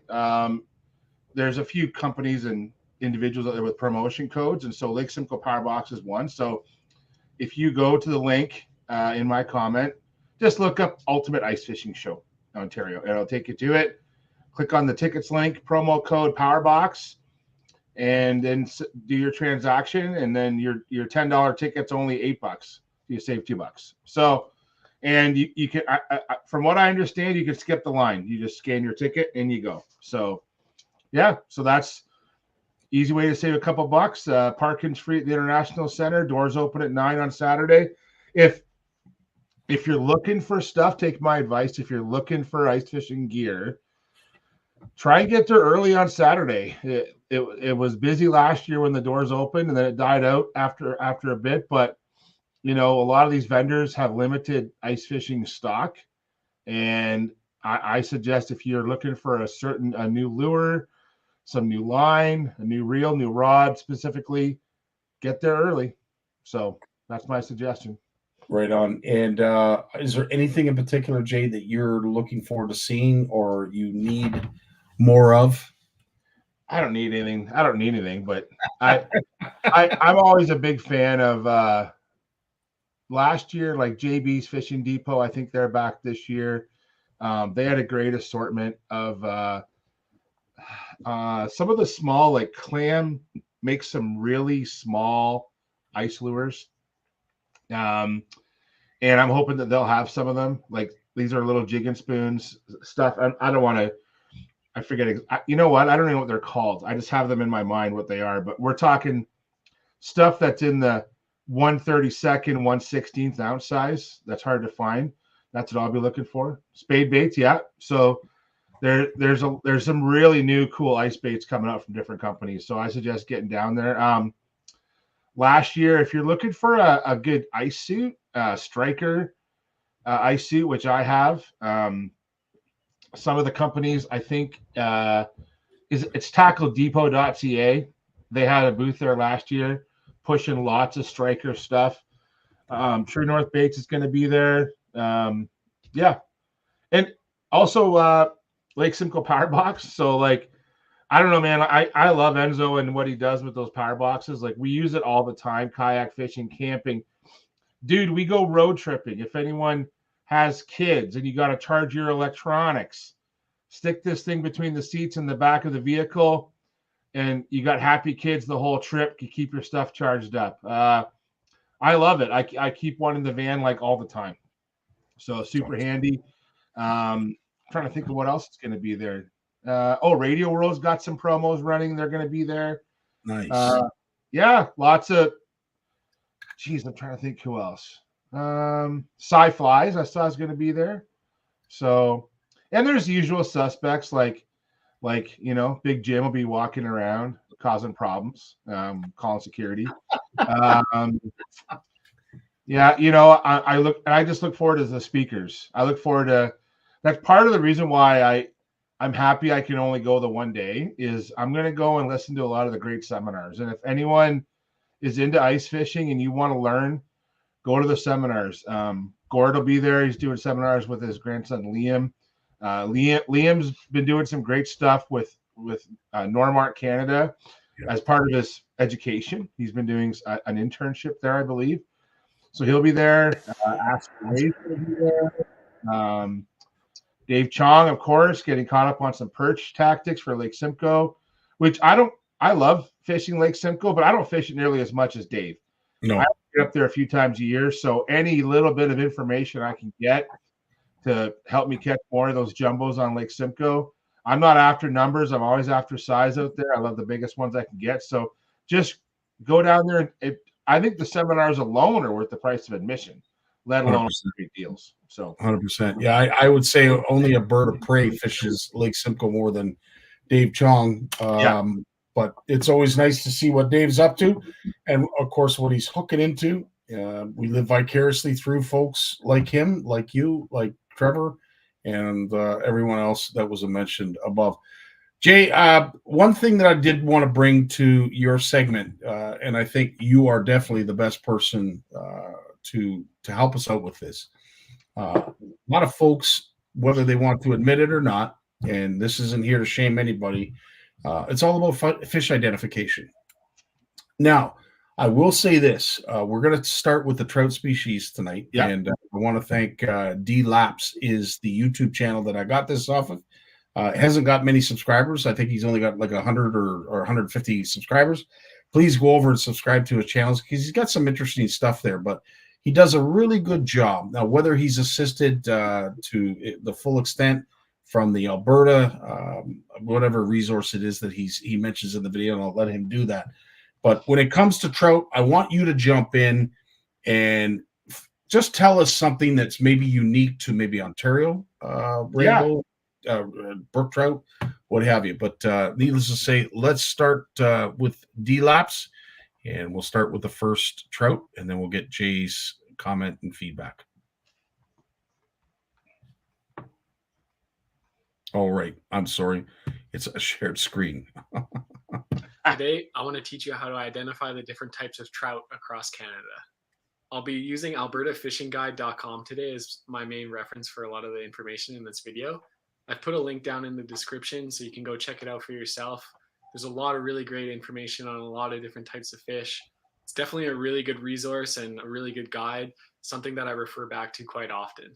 First, we'll look at the brook trout. Brook trout are also often referred to as speckled trout. They're native to eastern North America, but they've been introduced elsewhere across Canada. They can be identified by a distinct marble pattern on their body, a white leading edge on their bottom fins, no black or brown spots on their head, and by distinct sprinkling of red dots across their body. Next up is the brown trout. Okay, before we get to the brown trout, Jay, is there anything else that we should talk about when it comes to our brook trout? I think let's talk about broadly what we're looking at here. So I think what a lot of people forget when it comes to trout and salmon in let's just say in Canada, across Canada at this point. Let's look at the brook trout. White leading edge on those fins, right? So you got the pelvic fin, the pectoral fin, and the anal fin. Those white leading edges are typical of only one group of fish, and that's the char. So brook trout, Arctic char, and lake trout are all char species, and only they have those white leading edges on those fins.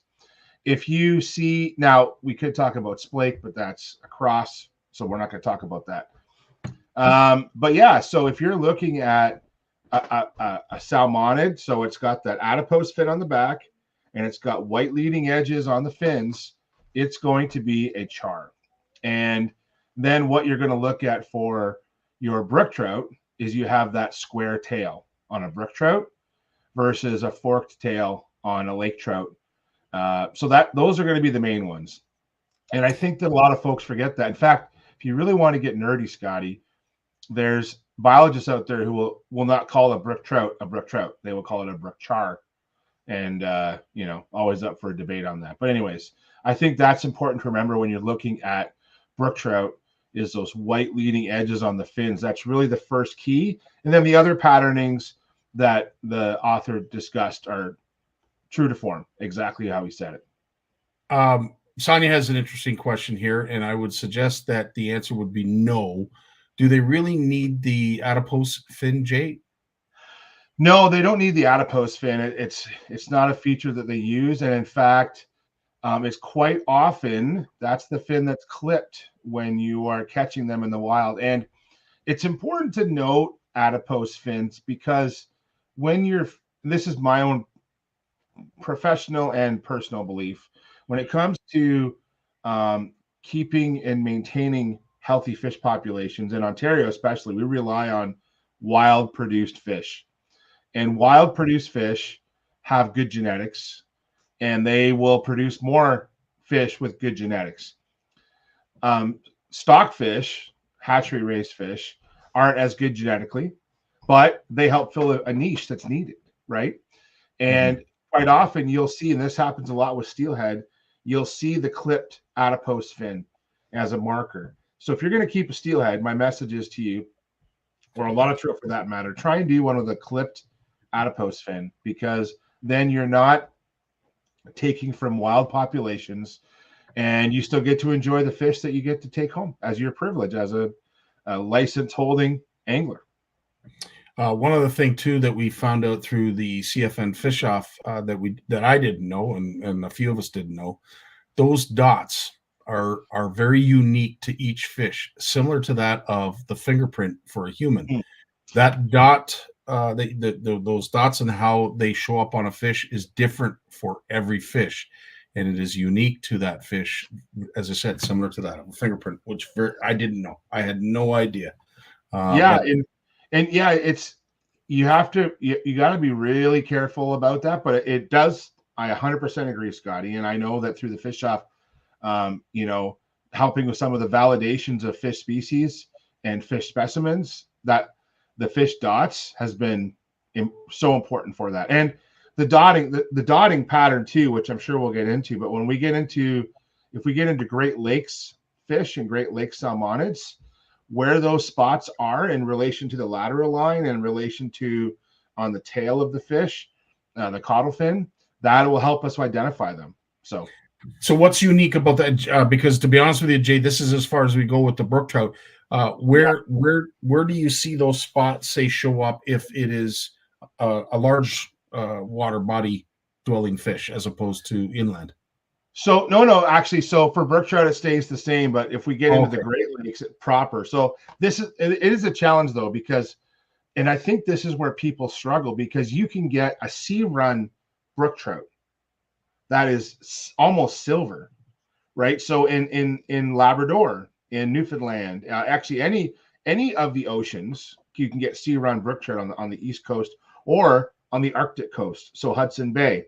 You will get sea run brook trout, and they are almost silver when they come into the tributaries to spawn. So they live in the marine environment instead of lake environment, and they're almost silver when they come in, and they don't change their color. Like what we're looking at here is a spawning male brook trout, which is honestly for brook trout is a really unique looking fish.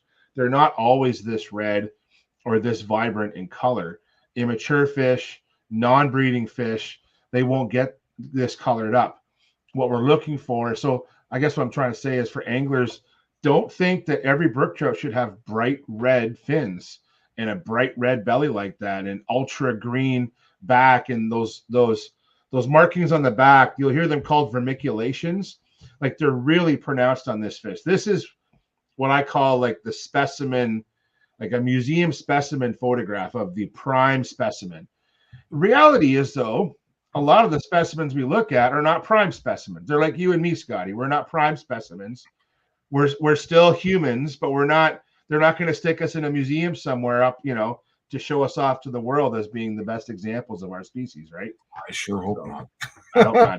I'm kind of banking on that, Jay. All right, moving right along from brook trout, we get into by distinct sprinkling of red dots across their body. Next up is the brown trout. Brown trout are actually native to Europe, North Africa, and Western Asia. They were only first introduced to Canada in the late 1800s when they were brought to Newfoundland from a hatchery in Scotland. Now they are found in every province across Canada except for the Yukon and Northwest Territories. Brown trout can be identified by their dark black spots down their backside, few to no spots on their tail, and red spots with pale halos around them. Next up is the provincial. All right. So before we get to the next Yeah. fish, let's talk about brown trout, because I will say this. I have been confused several times when it comes to this fish. It seems to be colored differently. It appears different in different bodies of water. Would you consider this a museum-like pictition or depiction of a brown trout? I would say yes, but let's look at what makes a brown trout a brown trout. So now, one thing that's not mentioned here, and because I always think about when I teach fish identification to colleagues, be it students, other biologists, we have to think about what it is not. So when I'm looking at a fish, if I catch a fish out in the wild, I don't automatically go to what it is. I want to figure out what it's not, and then by elimination, I get to what it is. So I'm looking at this fish, and right away, I don't see any white leading edges on the fins. It's not a char. Okay, so we're getting down to probably either a brown trout, a brown trout, Atlantic salmon could be. And I'm looking at this fish, and there's two things on this fish that tells me it's a brown trout that aren't mentioned in the list. Those items there are important, but these two characters I'm going to tell you are also really important. Number one is the adipose fin on this fish. The adipose fin on a brown trout is almost always orange. And the smaller the brown trout, usually the more orange it is. When you catch a juvenile brown trout, like a creek-sized brown trout that's in that sort of, let's say, the CFN class, right? 8 inches, 10 inches, 14 inches. The adipose fin is usually bright orange, as bright as can be. The other character that's important here, though, is let's think about its cousin, the Atlantic salmon, Scotty. Atlantic salmon is in the same genus. So Salmo truta is the brown trout. Salmo salar is Atlantic salmon. Same genus, very, very similar fish. We're going to look, though, at the mouth. And if you draw a line from the eye, this is like the smallmouth bass thing. You draw a line down from the eye, straight down. And you're going to see that the mouth on this fish extends well past the eye, meaning it has a large mouth. Very typical of a brown trout. What you'll see with Atlantic salmon is that mouth is small. It does not extend past the eye. That is so important. I get sent so many photos of Atlantics and browns, and that's one of the first things I look for, because if we get a picture of a brown trout or an Atlantic salmon from Lake Ontario, which is usually where I'm seeing pictures from, an angler's catching it, and they're kind of silvery colored because they caught them right out of the lake. Even the browns out of Lake Ontario, like, I think they're beautiful, man. They come out bright silver in the summertime, right? They don't have those, like, even the females will get kind of a bright orange color. The males, they go crazy with their kypes and everything else, but with brown trout, it's that mouth size that's so important. Even the small brown trout will have a bigger mouth on them. And why do they have a bigger mouth? They're predators. Brown trout are piscivorous fish. And most of the streams, this is where they've caused problems, is brown trout in our streams aren't native. And when they've been introduced, they can not decimate, I'm going to say, local fish populations. In some cases, probably yes, but in a lot of cases, they become a major predator, and they can really, really knock down a local fish population once they get in. Because of that, they are a predator, and that's what their mouths are designed to do, is to have a large opening to catch large prey. Great. I tell you, I hope all of you are appreciating this, because I know I am. Sonia, what you had issues with was exactly what I had issues with. The Atlantics and the Browns, I would always get mixed up. And if it wasn't for Kenneth and a few other judges that were able to, steer me in the right direction, the mouth is what they mentioned. And of course, the adipose. But when it comes to brown trout, as Jay has mentioned, you will get different variations pretty much all over Canada. And I would say most of the world. Ed McKenzie brings up the German browns. If you've ever seen a German brown, beautiful, beautiful looking fish. They are unique, I think, Jay, anyway, to Europe. You don't see them over on our side of the pond. So very unique fish, but nonetheless, very, very beautiful. And I had no idea how voracious they were. They're very much like a lake trout. You don't want to put them with any other fish. They are very dominant when it comes to territories. All right, moving right along. I believe we're going to get into some fish that are more native to out west. Next up is the provincial fish of Alberta, the bull trout. Bull trout are native to cold, clear waters in Western North America. They can be found in the Yukon, Northwest Territories, British Columbia, and in Alberta. In Alberta, bull trout are listed as a threatened species, and it's strictly prohibited to keep any bull trout if you catch them fishing. Their numbers have been greatly impacted by habitat loss due to dams and barriers and the introduction of new species that compete for space and resources. Bull trout are highly sensitive to changes in temperature and water quality as well.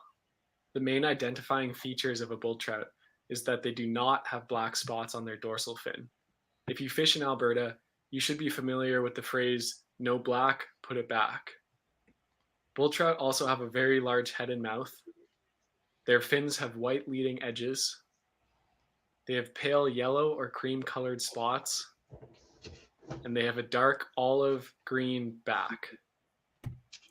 Now, what's interesting to me, Jay, is this is not considered a hybrid species. This is still a natural species. That's amazing to me. And obviously, as we have seen with certain water qualities and the changes in water quality, we're starting to phase these fish out. Were they ever at all native to any waters out this way, or has it strictly been out west? Strictly been out west. Now you will see genetically they're very similar, and there's actually differences of opinion on this with Dolly Varden and bull trout. Bull trout are typically found on the east side of on the eastern slope, so flowing east, and Dolly Varden are on the west. That's what you'll find a lot of, and I'm not an expert on bull trout or Dolly Varden. They're not in my sort of jurisdiction, but that's typically what you're going to see. And this gets back, this picture here is a great step back to what I was talking about, process of elimination, meaning, okay, let's look at this fish. We have white leading edges. So that takes us to our char family, back in the char family. And I'm going to look at this fish and go, okay, it has what do I want to differentiate it from? Well, we did talk about no black spots or black spots. It says here, no black spots on dorsal fin. Brook trout have black spots on the dorsal fin. Okay. If we think back to that picture of that male brook trout that we had, there are black spots. They're more black vermiculations. Okay. No black spots. Black spots on the brook trout. No black spots on the bull trout. What you could confuse it with is a lake trout. Maybe there are some other characters, but what lake trout have is a forked tail. Bull trout have a square tail. So it's just by elimination, you're basically down to a bull trout. Now their mouths are a bit bigger than in terms of how far back they extend past that eye. They are typically bigger than a brook trout as well. You can catch them with brook trout. You can catch them in the same waters, but because bull trout are so predatory, typically they'll outcompete the brook trout, and you're gonna, in a watershed, you'll see the brook trout and the bull trout separate from each other typically. So one analogy, or at least something that was explained to me, made me sort of think that there's a lot of similarities between a bull trout and a lake trout when it comes to how protective they are, how voracious they are. Certainly, if you look at the head of a bull trout, very similar to that of a lake trout. My question is this: with the water qualities having an issue with their longevity and their existence, could it be possible to put bull trout in a deep, cold glacier type lake? I'm going to say it's possible. So bull trout, the only bull trout I'm aware of are they're riverine species. All the discussions I've read and research I've read on bull trout is they're very much a riverine species. And what protects bull trout is they are rare. And in fact, I see Corey mentioned some of his comments here. They're protected in many places. And I know in southern Alberta, I've seen bull trout in Waterton National Park, which butts up against Glacier National Park. So they're doing bull trout studies in those places. But I think bull trout are doing okay because typically a lot of the places where they are at risk, it's also within protected areas, Scotty. So I think that bull trout are doing okay. And also we have to be careful because lake trout are kind of a pain in the neck in some of these areas. You know, you hear about work being done in some of the national parks in the U.S. where they're trying to eradicate lake trout because lake trout, once they get into these systems, they just take over. They're very high functioning predator fish, and they really outcompete. And I would guess they probably outcompete bull trout as well. So, yeah. Good stuff. We will continue. I see your question, Ed. We'll get to that after we talk about lake trout. But moving right along, I believe it's cutthroat that's up next. The next fish on the list is the cutthroat trout. Cutthroat trout are native to Western North America and have over time evolved through geographic isolation into 14 different subspecies, each native to different drainage basins. West Slope cutthroat trout, one of these subspecies, are a native fish in Alberta and have emerged from the South Saskatchewan and Bow River drainages. Pure genetic strain cutthroat are also found in southern Alberta headwaters and are classed as a threatened species, as they have been pushed out of 75% of their range by other introduced species and by poor water quality. The main identifying feature on a cutthroat trout is its slash of red on the lower jaw. This is where the name cutthroat comes from. They also have greenish backs with yellow or silver sides, black spots mostly concentrated above the lateral line, except for near the tail, and they have a slightly forked, spotted tail fin. Next. So, having said that, obviously they're not native over here. We would never see them unless we went west. There's been, when it comes to the number of fish that are submitted in the fish off, it is a good thing that they have that distinctive feature on their basically their gill plate or whatever you want, lower jaw. Because that fish I could see being misunderstood as or misidentified as a brown trout, possibly even a rainbow trout. But you saw the pictures that the gentleman sent to us, and of course the ones that are live, neither one of them look at all similar. So I could see this being misidentified quite often. Yeah. So the closest relative to the cutthroat trout that we're familiar with is the rainbow trout. You know, when you look at, if you look at a taxonomic, it's called a cladogram or clade. So you'll have these lines and you'll have these, it's genetically, you'll see these lines of association. And there's one, I'll actually post a link to it, Scotty, in the chat so folks can take a look at it. Now, I apologize, the resolution isn't great if I can find the chat. But the resolution isn't great, but what it shows is who's related to who in the salmon and trout world. And so cutthroat trout and rainbow trout are fairly closely related. Now, when we think about cutthroats, you know, it was talking about on the west slope. So we have cutthroats in different parts of the Rockies. There's different, and even this gentleman mentions there's 14 different strains of cutthroat. And that's how that's happened is, and with rainbows too, like there's even there's a species called the Athabasca rainbow as one example, which is a very spotted rainbow trout. It has a lot of spots on it. The Athabasca River flows north into the Arctic from the mountains. All these fish have evolved over time. And to be very blunt about it, what you're seeing is, Scotty, is these fish there's certain areas of the mountains where they can get access to, and they're separate from each other over time, much like glaciers separated fish for thousands of years in our part of the continent. With the Rockies, you have, when the mountains rose up, they actually divided watersheds, and these fish became isolated.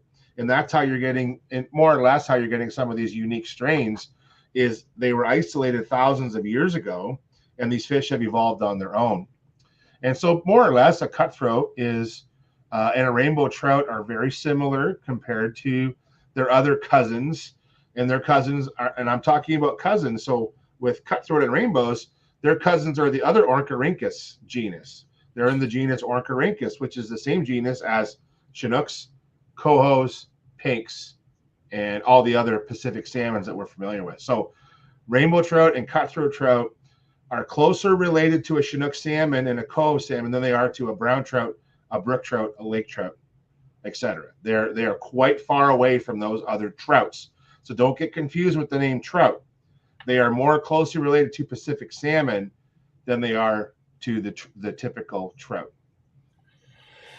Folks, just so you know, because Jay can attest to this, I didn't even tell him what we were talking about tonight. Okay, it's not like he had time to prepare. This is all off the cuff. I'm winging it, buddy. But you're doing a fantastic job. And again, I can't thank these three enough for coming with what they do come with.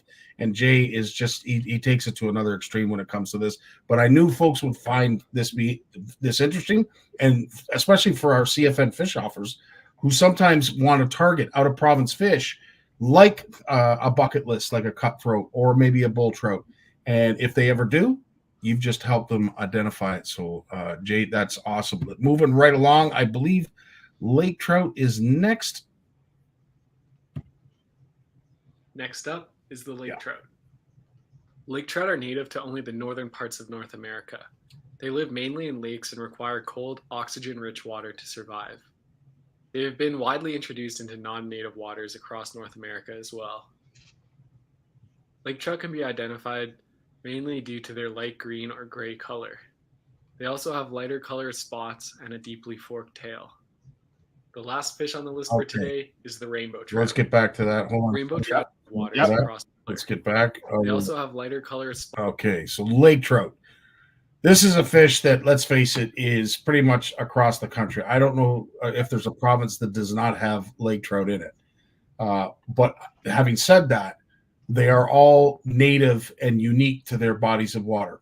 Case in point, you go to Tazen Lake, and the owners of Tazen Lake are convinced that there's at least 2, possibly 3 strains of lake trout within Tazen Lake. I'd say Elmer would suggest that there's probably 2, and so on and so on. What are some of the unique features of a lake trout that we can all identify with, Jay, and anything that's over and above that you can explain as unique subspecies?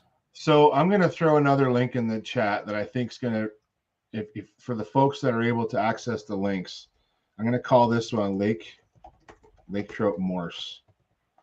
And it's a link to a JPEG image, and you're getting an inside scoop here on this. So this is a publication that was published by colleagues of friends of mine who looked at, and this has been done by a few great researchers out there. And what they do is they actually take a fish, and they actually, and I know the image you're going to look at is all these different shapes of lake trout shapes.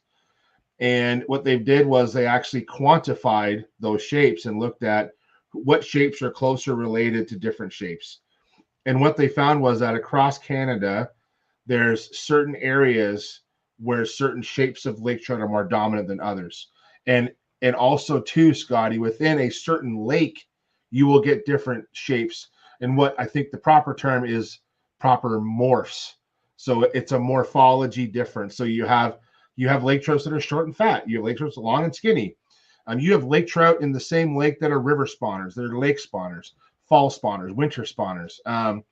What's happened with lake trout, and I talked about this with rainbow trout and cutthroat trout in their mountain environments where they became isolated over geologic time. What happens with lake trout is they also became isolated over geologic time, but in lakes.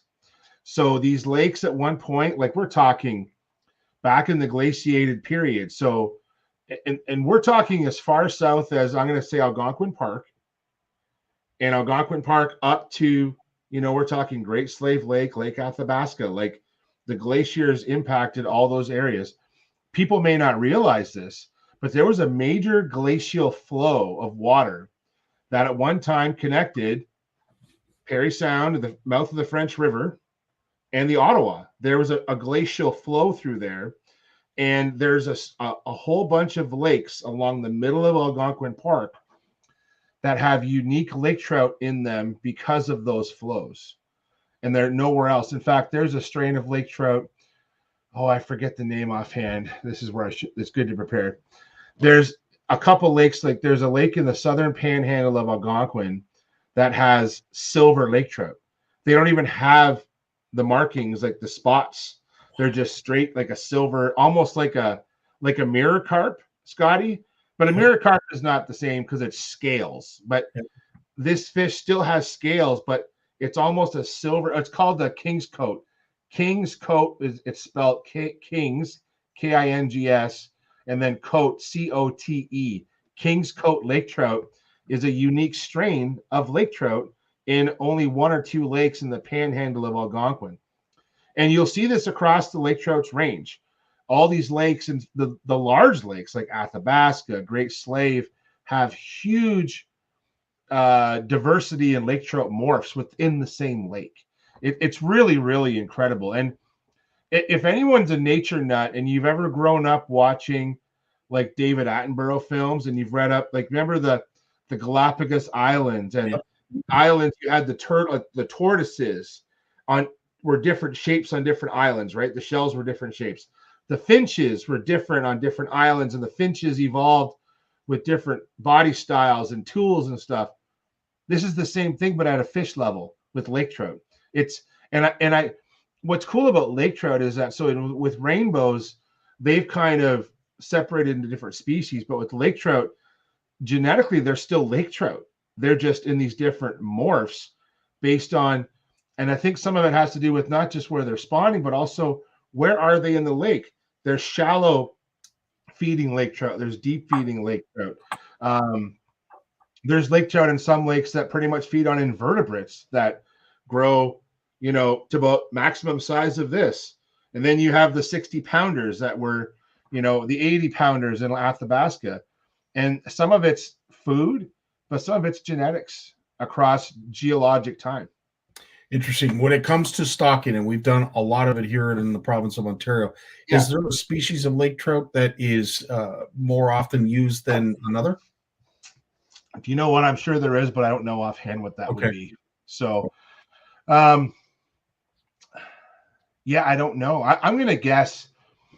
I would guess it's some sort of southern strain, because most of the stocking that we see go on with lake trout is, Scotty, it's in that sort of north of the Kawartha Lakes, but not south of Algonquin, but probably almost south of the North Channel, I guess, because once you get above that area, a lot of those lakes are naturally sustaining and they're remote. They don't get the pressure that we're getting in those areas. Basically, anywhere off the Trans-Canada gets a lot of pressure, right? So it's probably a southern strain that M&R has worked with local hatcheries to develop to be more suitable for our southern climate. And it's not that it's a warm climate, it's just warmer than further north lake trout will have to deal with. So, well, for a guy that doesn't know the exact answer, buddy, you've hit the nail on the head. I wouldn't question what you just said. It makes perfect sense to me. Now, I will say this last but not least. I know there are a lot of other trout species, one of which that Ed has asked about the Aurora, but here it is. This is the last one. I think this is not unique at all when it comes to across Canada. I don't know of a province that doesn't have the rainbow trout in it, but I bet you if there is one, Jay's gonna tell us right after this. Spots and a deeply forked tail. The last fish on the list for today is the rainbow trout. Rainbow trout are native to cold water tributaries of the Pacific Ocean in Asia and North America. However, due to its popularity as a sporting fish, rainbow trout have been introduced to bodies of water all over the world. The main identifying feature of a rainbow trout is the reddish stripe along its sides. They are also normally darker on top, and they have many black spots across their body. Thanks for watching. I hope that this video is talking about how to identify the different. Thanks so much for giving us also normally a topic to talk about. I do love his resource. It is simple, straightforward, but at the end of the day, it's great for some of us who know a little bit about the char species and the rest of the trout family, and maybe wanted to know a little bit more. But tell us some features that are unique in your eyes, the rainbow trout of Canada. So, where we're going to catch rainbow trout, we have to be worried about what we're going to mix it up with. And so, if we get away from, so I think he is accurate on his points about the reddish stripe, but the reddish stripe isn't always pronounced. Darker on top, yes. Black spots, yes. But the trouble with rainbow trout is that it looks like everything else. It has characteristics of the other species, and to be accurate with it, we have to think about a little more precisely what you're going to deal with. So, and with this particular gentleman, he is discussing fish in Alberta, and so he doesn't have to worry about Chinook salmon, coho salmon, pink salmon. We do for a lot of Canadian populations, both in the Great Lakes, anyone in the Great Lakes, even the St. Lawrence. These are all fish you have to deal with, Scotty. One thing I'm going to point out here is the adipose fin on this fish. On smaller fish, typically what you're going to see is there's differences in the adipose fin. On a rainbow trout, the adipose fin has a black line all the way around it. This is on smaller fish. So if you're in a creek and you're catching like maybe fish up to 10, 12 inches long, okay, has a dark line all the way around it. A coho, you take that dark line all the way around and you put a little what's called a window. It doesn't quite close on it.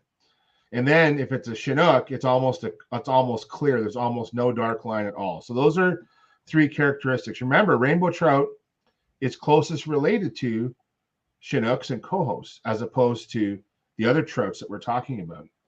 The other characteristic I'm gonna mention with these guys, Scotty, is, and this is the most important trait when you're going to talk about rainbow trout versus cohos versus Chinooks, is that one, rainbow trout will have spots along its entire tail. Okay. So for those of us in the Great Lakes and on the West Coast, you're going to look for spots across the entire tail. And then you want to look at its anal fin. The anal fin on a rainbow trout is very square, and I'm going to try and explain that with this picture. There's where the letter C is, that's the front leading edge of the fin. Okay, you have that front edge. That front edge is the same length as the other side. Think of it as a triangle. Okay, so the fin is almost like equal sides. One, the leading edge is the same length as the other one. On Chinooks and cohos, that leading edge is longer than the other side. Oh. And you'll actually see that. So when you fold that fin back, the tip of that anal fin is longer than it'll go past the fin. It's hard to describe without a fish in hand, but the anal fin rays on a coho and a Chinook are much longer than a rainbow trout. That's a very important character. So if you have a salmonid that has a reddish stripe, a dark outlined adipose fin, spots along the entire tail, and it has a short anal fin, it's probably a rainbow trout. Those are probably the biggest characters. I'm going to share something with the chat, and this is something that a lot of folks don't know about. And I've shared this before on different Facebook groups. This is called the Great Lakes Salmonids Key. And if you want to save this to your phone, if you are an avid angler and you want to save this to your phone, this is a PDF of how to identify Great Lakes salmon and trout in the Great Lakes. It's probably the best. This is the PDF version of it. And just for everyone on here tonight, I'm also going to share the Facebook video of the same PDF file, but you can watch the video and the authors walk through how they identify the fish. So they actually explain. So for those of you that want to learn, click on the video, and then on your phone, click on the video on the laptop, open the PDF file on your phone and follow along. and they explain in detail the characteristics that I'm talking about. It is, you do both of those as your homework. Everyone's got homework tonight that stayed on the call. Okay, you guys stay. We're not going to make you stay after class, but it might be a quiz next week. But this, if you can learn that handout that I sent you, if you can learn it and keep it on your phone, you will be answering trout and salmon ID questions on social media tomorrow if you learn it. I guarantee it, because that handout is the best one I've ever seen, and I use it at my job. I keep it in my phone because I don't work in cold systems, Scotty. I don't work in like cold water systems very often. I do sometimes, but not often. So when I get a trout or salmon in my hand, I have to identify it accurately, and I have to explain. I can't just say what it is. I actually have to write down how many anal rays it had. What were the characteristics of that fish? I have to do that as part of my job. That key helps me do that. So everyone should have a copy of that on them all the time. Well, I hope they do for next week, because I can guarantee you we'll talk a little bit about the ice fishing show and what Jay saw, but we're also going to get back to more fish identification, because, as I said, there's some of us that perhaps think they know, perhaps they just want people to think they know, and then there's some of us that don't know, and we need to know. As I said, I had a crash course, lucky enough for the CFN Fish Off. You have to become a fish identifier very, very quickly, because if you don't, it's over. But and before we sign off, I'll go back to Bill's. Was it Bill who asked about the Aurora trout? It was actually Richard Dunlop. Okay, so, and I see James mentions about subspecies and morphs and variants, which we have. Now, I will tell you this, that these brook trout, Aurora trout is just a brook trout. It is a morph. It is a color morph. Genetically, they're different. Understand this. When we get into these morphs and variants, whether it be lake trout, rainbow trout, cutthroat trout, doesn't matter. They're genetically different, but the experts will tell you that it's not genetically unique enough to be a different species. And I'm not sure what those numbers are. I'm not a geneticist. Like, in my field as a biologist, I always make this comparison. Like, when you work at a factory, you got your electricians, you got your HVAC guys, you got your plumbers, you got your concrete guys. Everyone's got a specialty. So I'm not a geneticist, but I do know that through the interpretation, it'll be decided whether it is a species, whether it's a subspecies, or just a color morph. And for brook trout, it is just a color morph. It is not an Aurora trout is a unique color morph. Is it cool? Yes. Is it a unique species? No. That's my answer. Interesting. Yeah. I would not have known. And they are very heavily protected. Obviously, they're endangered. There's rumors that there's only maybe 3 ponds that they cycle when it comes to the stocking and restocking of those ponds to keep the strain vibrant. I have heard that they're under lock and key, very well protected by the province. Is there something that we see as the future? Are we waiting for that body of water to start spreading their population, or is there something that we're missing when it comes to the Aurora trout, Jay? Because it seems to be a very heavily secluded fish. So to get there, some folks might know better than myself, but I do know that, you're basically you're looking at the headwaters of Lady Evelyn Provincial Park. It's pretty remote to get in there. It's one hell of a process to do that. It's only in 3 lakes, I believe, currently. I've heard rumors that one of the lakes is now privately owned, like someone bought up that property so they can't get in there. And they wouldn't let you fish each lake each year. There was a rotation of opening lakes. And so there, Mike's mentioned it here. So I just mentioned that's been going on. I'm not too familiar exactly on how that fish is doing, but they're still managing it, so that they must be doing okay. But yeah, it's I don't think it's going anywhere. Those lakes don't see a lot of pressure, but Scotty, all it takes is, like, when you're in 1 or 2 lakes, that's tough. But I'm also going to bet that there are, and I don't know for sure, but I'm pretty sure there are a hatchery or 2 in Ontario that have the Aurora trout morph in hand, and they are breeding it to protect that population. Because it's not so much because it's not a unique species, but I think that it is still a unique or a special fish that has, I don't know, this is the angler in me, okay? I'm going to take off my biologist hat. It has value to me as an angler, even though I don't fish for Aurora trout. I may never go up that way to fish for them, but I think it's darn cool. So that is 100%. Bill, no, I do not have a picture, unfortunately. I apologize, my friend. But they are readily available. If you do Google it, you'll see a whole bunch. Last but not least, Jay, and then we'll end it there. Obviously, everybody wants to know what's the history when it comes to splake. Why were they created? What was the thought process behind it? And where do we see splake in the near future? Well, I won't tell you that I know a lot about splake. I really don't, but I do know that they were really popular for a long period of time. Not even really in Ontario, like in the Great Lakes proper.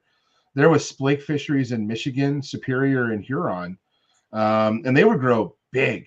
And there's still some splake fisheries where those fish still hang out. I see Facebook, social media. I'll see pictures of big splake coming from like Wisconsin in the Lake Superior area in the northern part of Lake Michigan.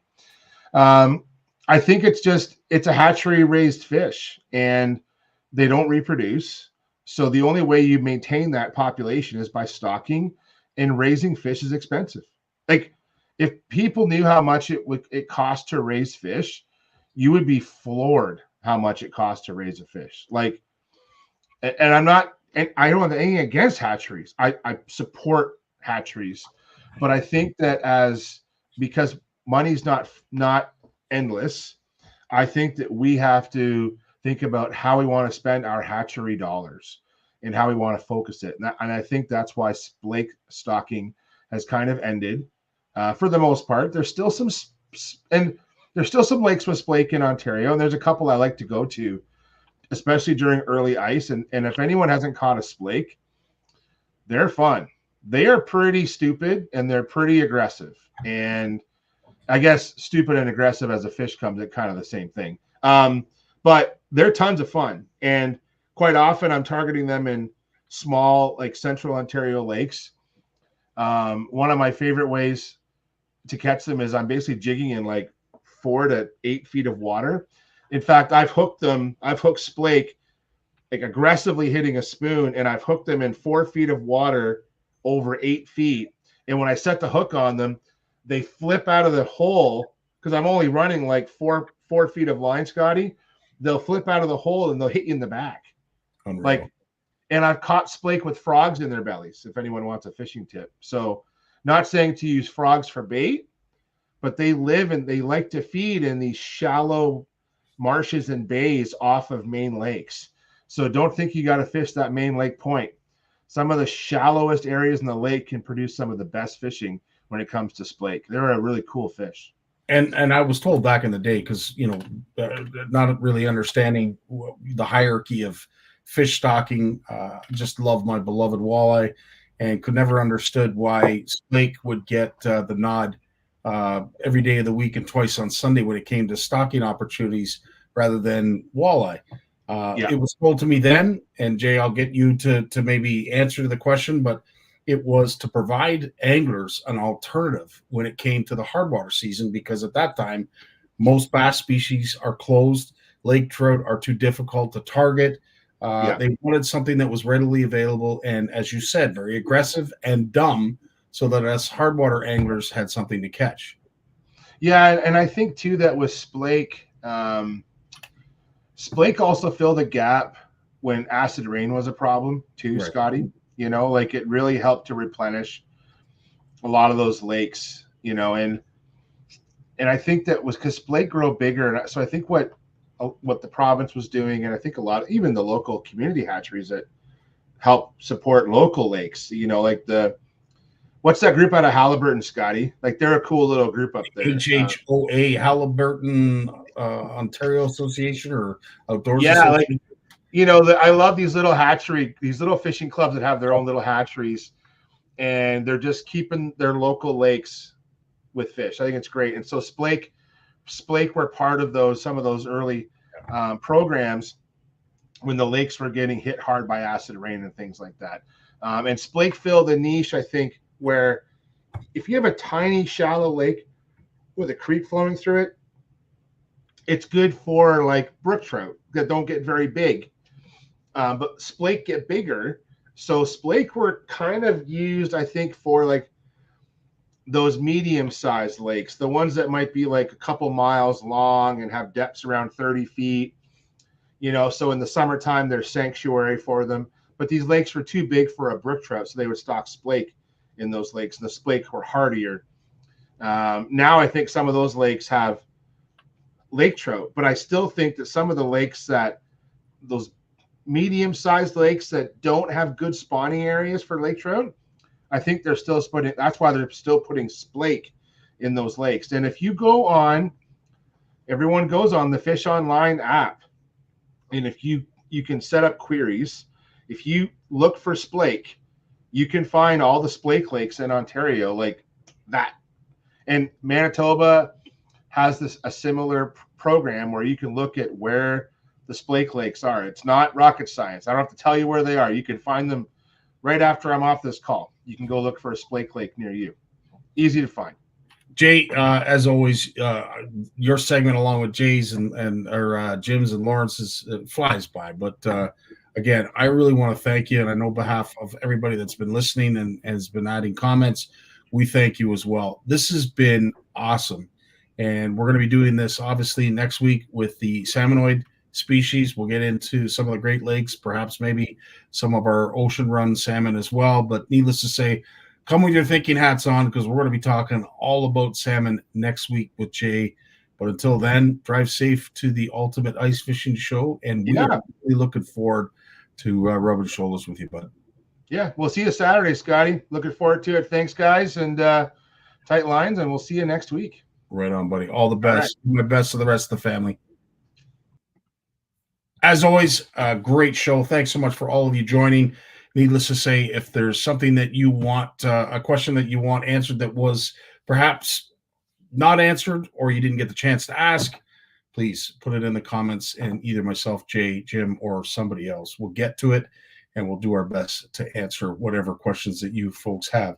In the meantime, if you are interested in participating in our Christina Kodaluk fundraiser, there's some great prizes, great opportunities for anglers, something Christina will truly enjoy. All it takes is a $25 donation.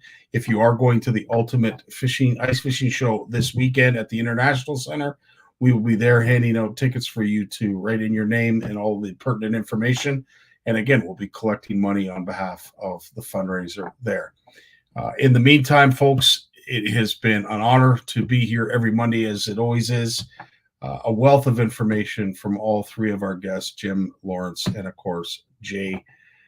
Can't thank them enough. And in the meantime, I hope you guys have you guys all have a fantastic week. If you are going to the show, we'll see you Saturday and Sunday. We look forward to that. And in the meantime, stay happy. We got some inclement weather coming. Father Frost is looking to spread some unhappy joy in the next coming days across the West, and of course out here towards the Great Lakes. So be mindful of that. But yeah, stay happy. Love you all. Take care of yourselves. We'll see you on the flip side. All the best. Peace. Well, as much as I hate to admit it, I guess we've run out of time. So I've enjoyed it, but I'm going to do something I haven't done since season 1. Turn out the lights. The party's over. They say that all good things must end.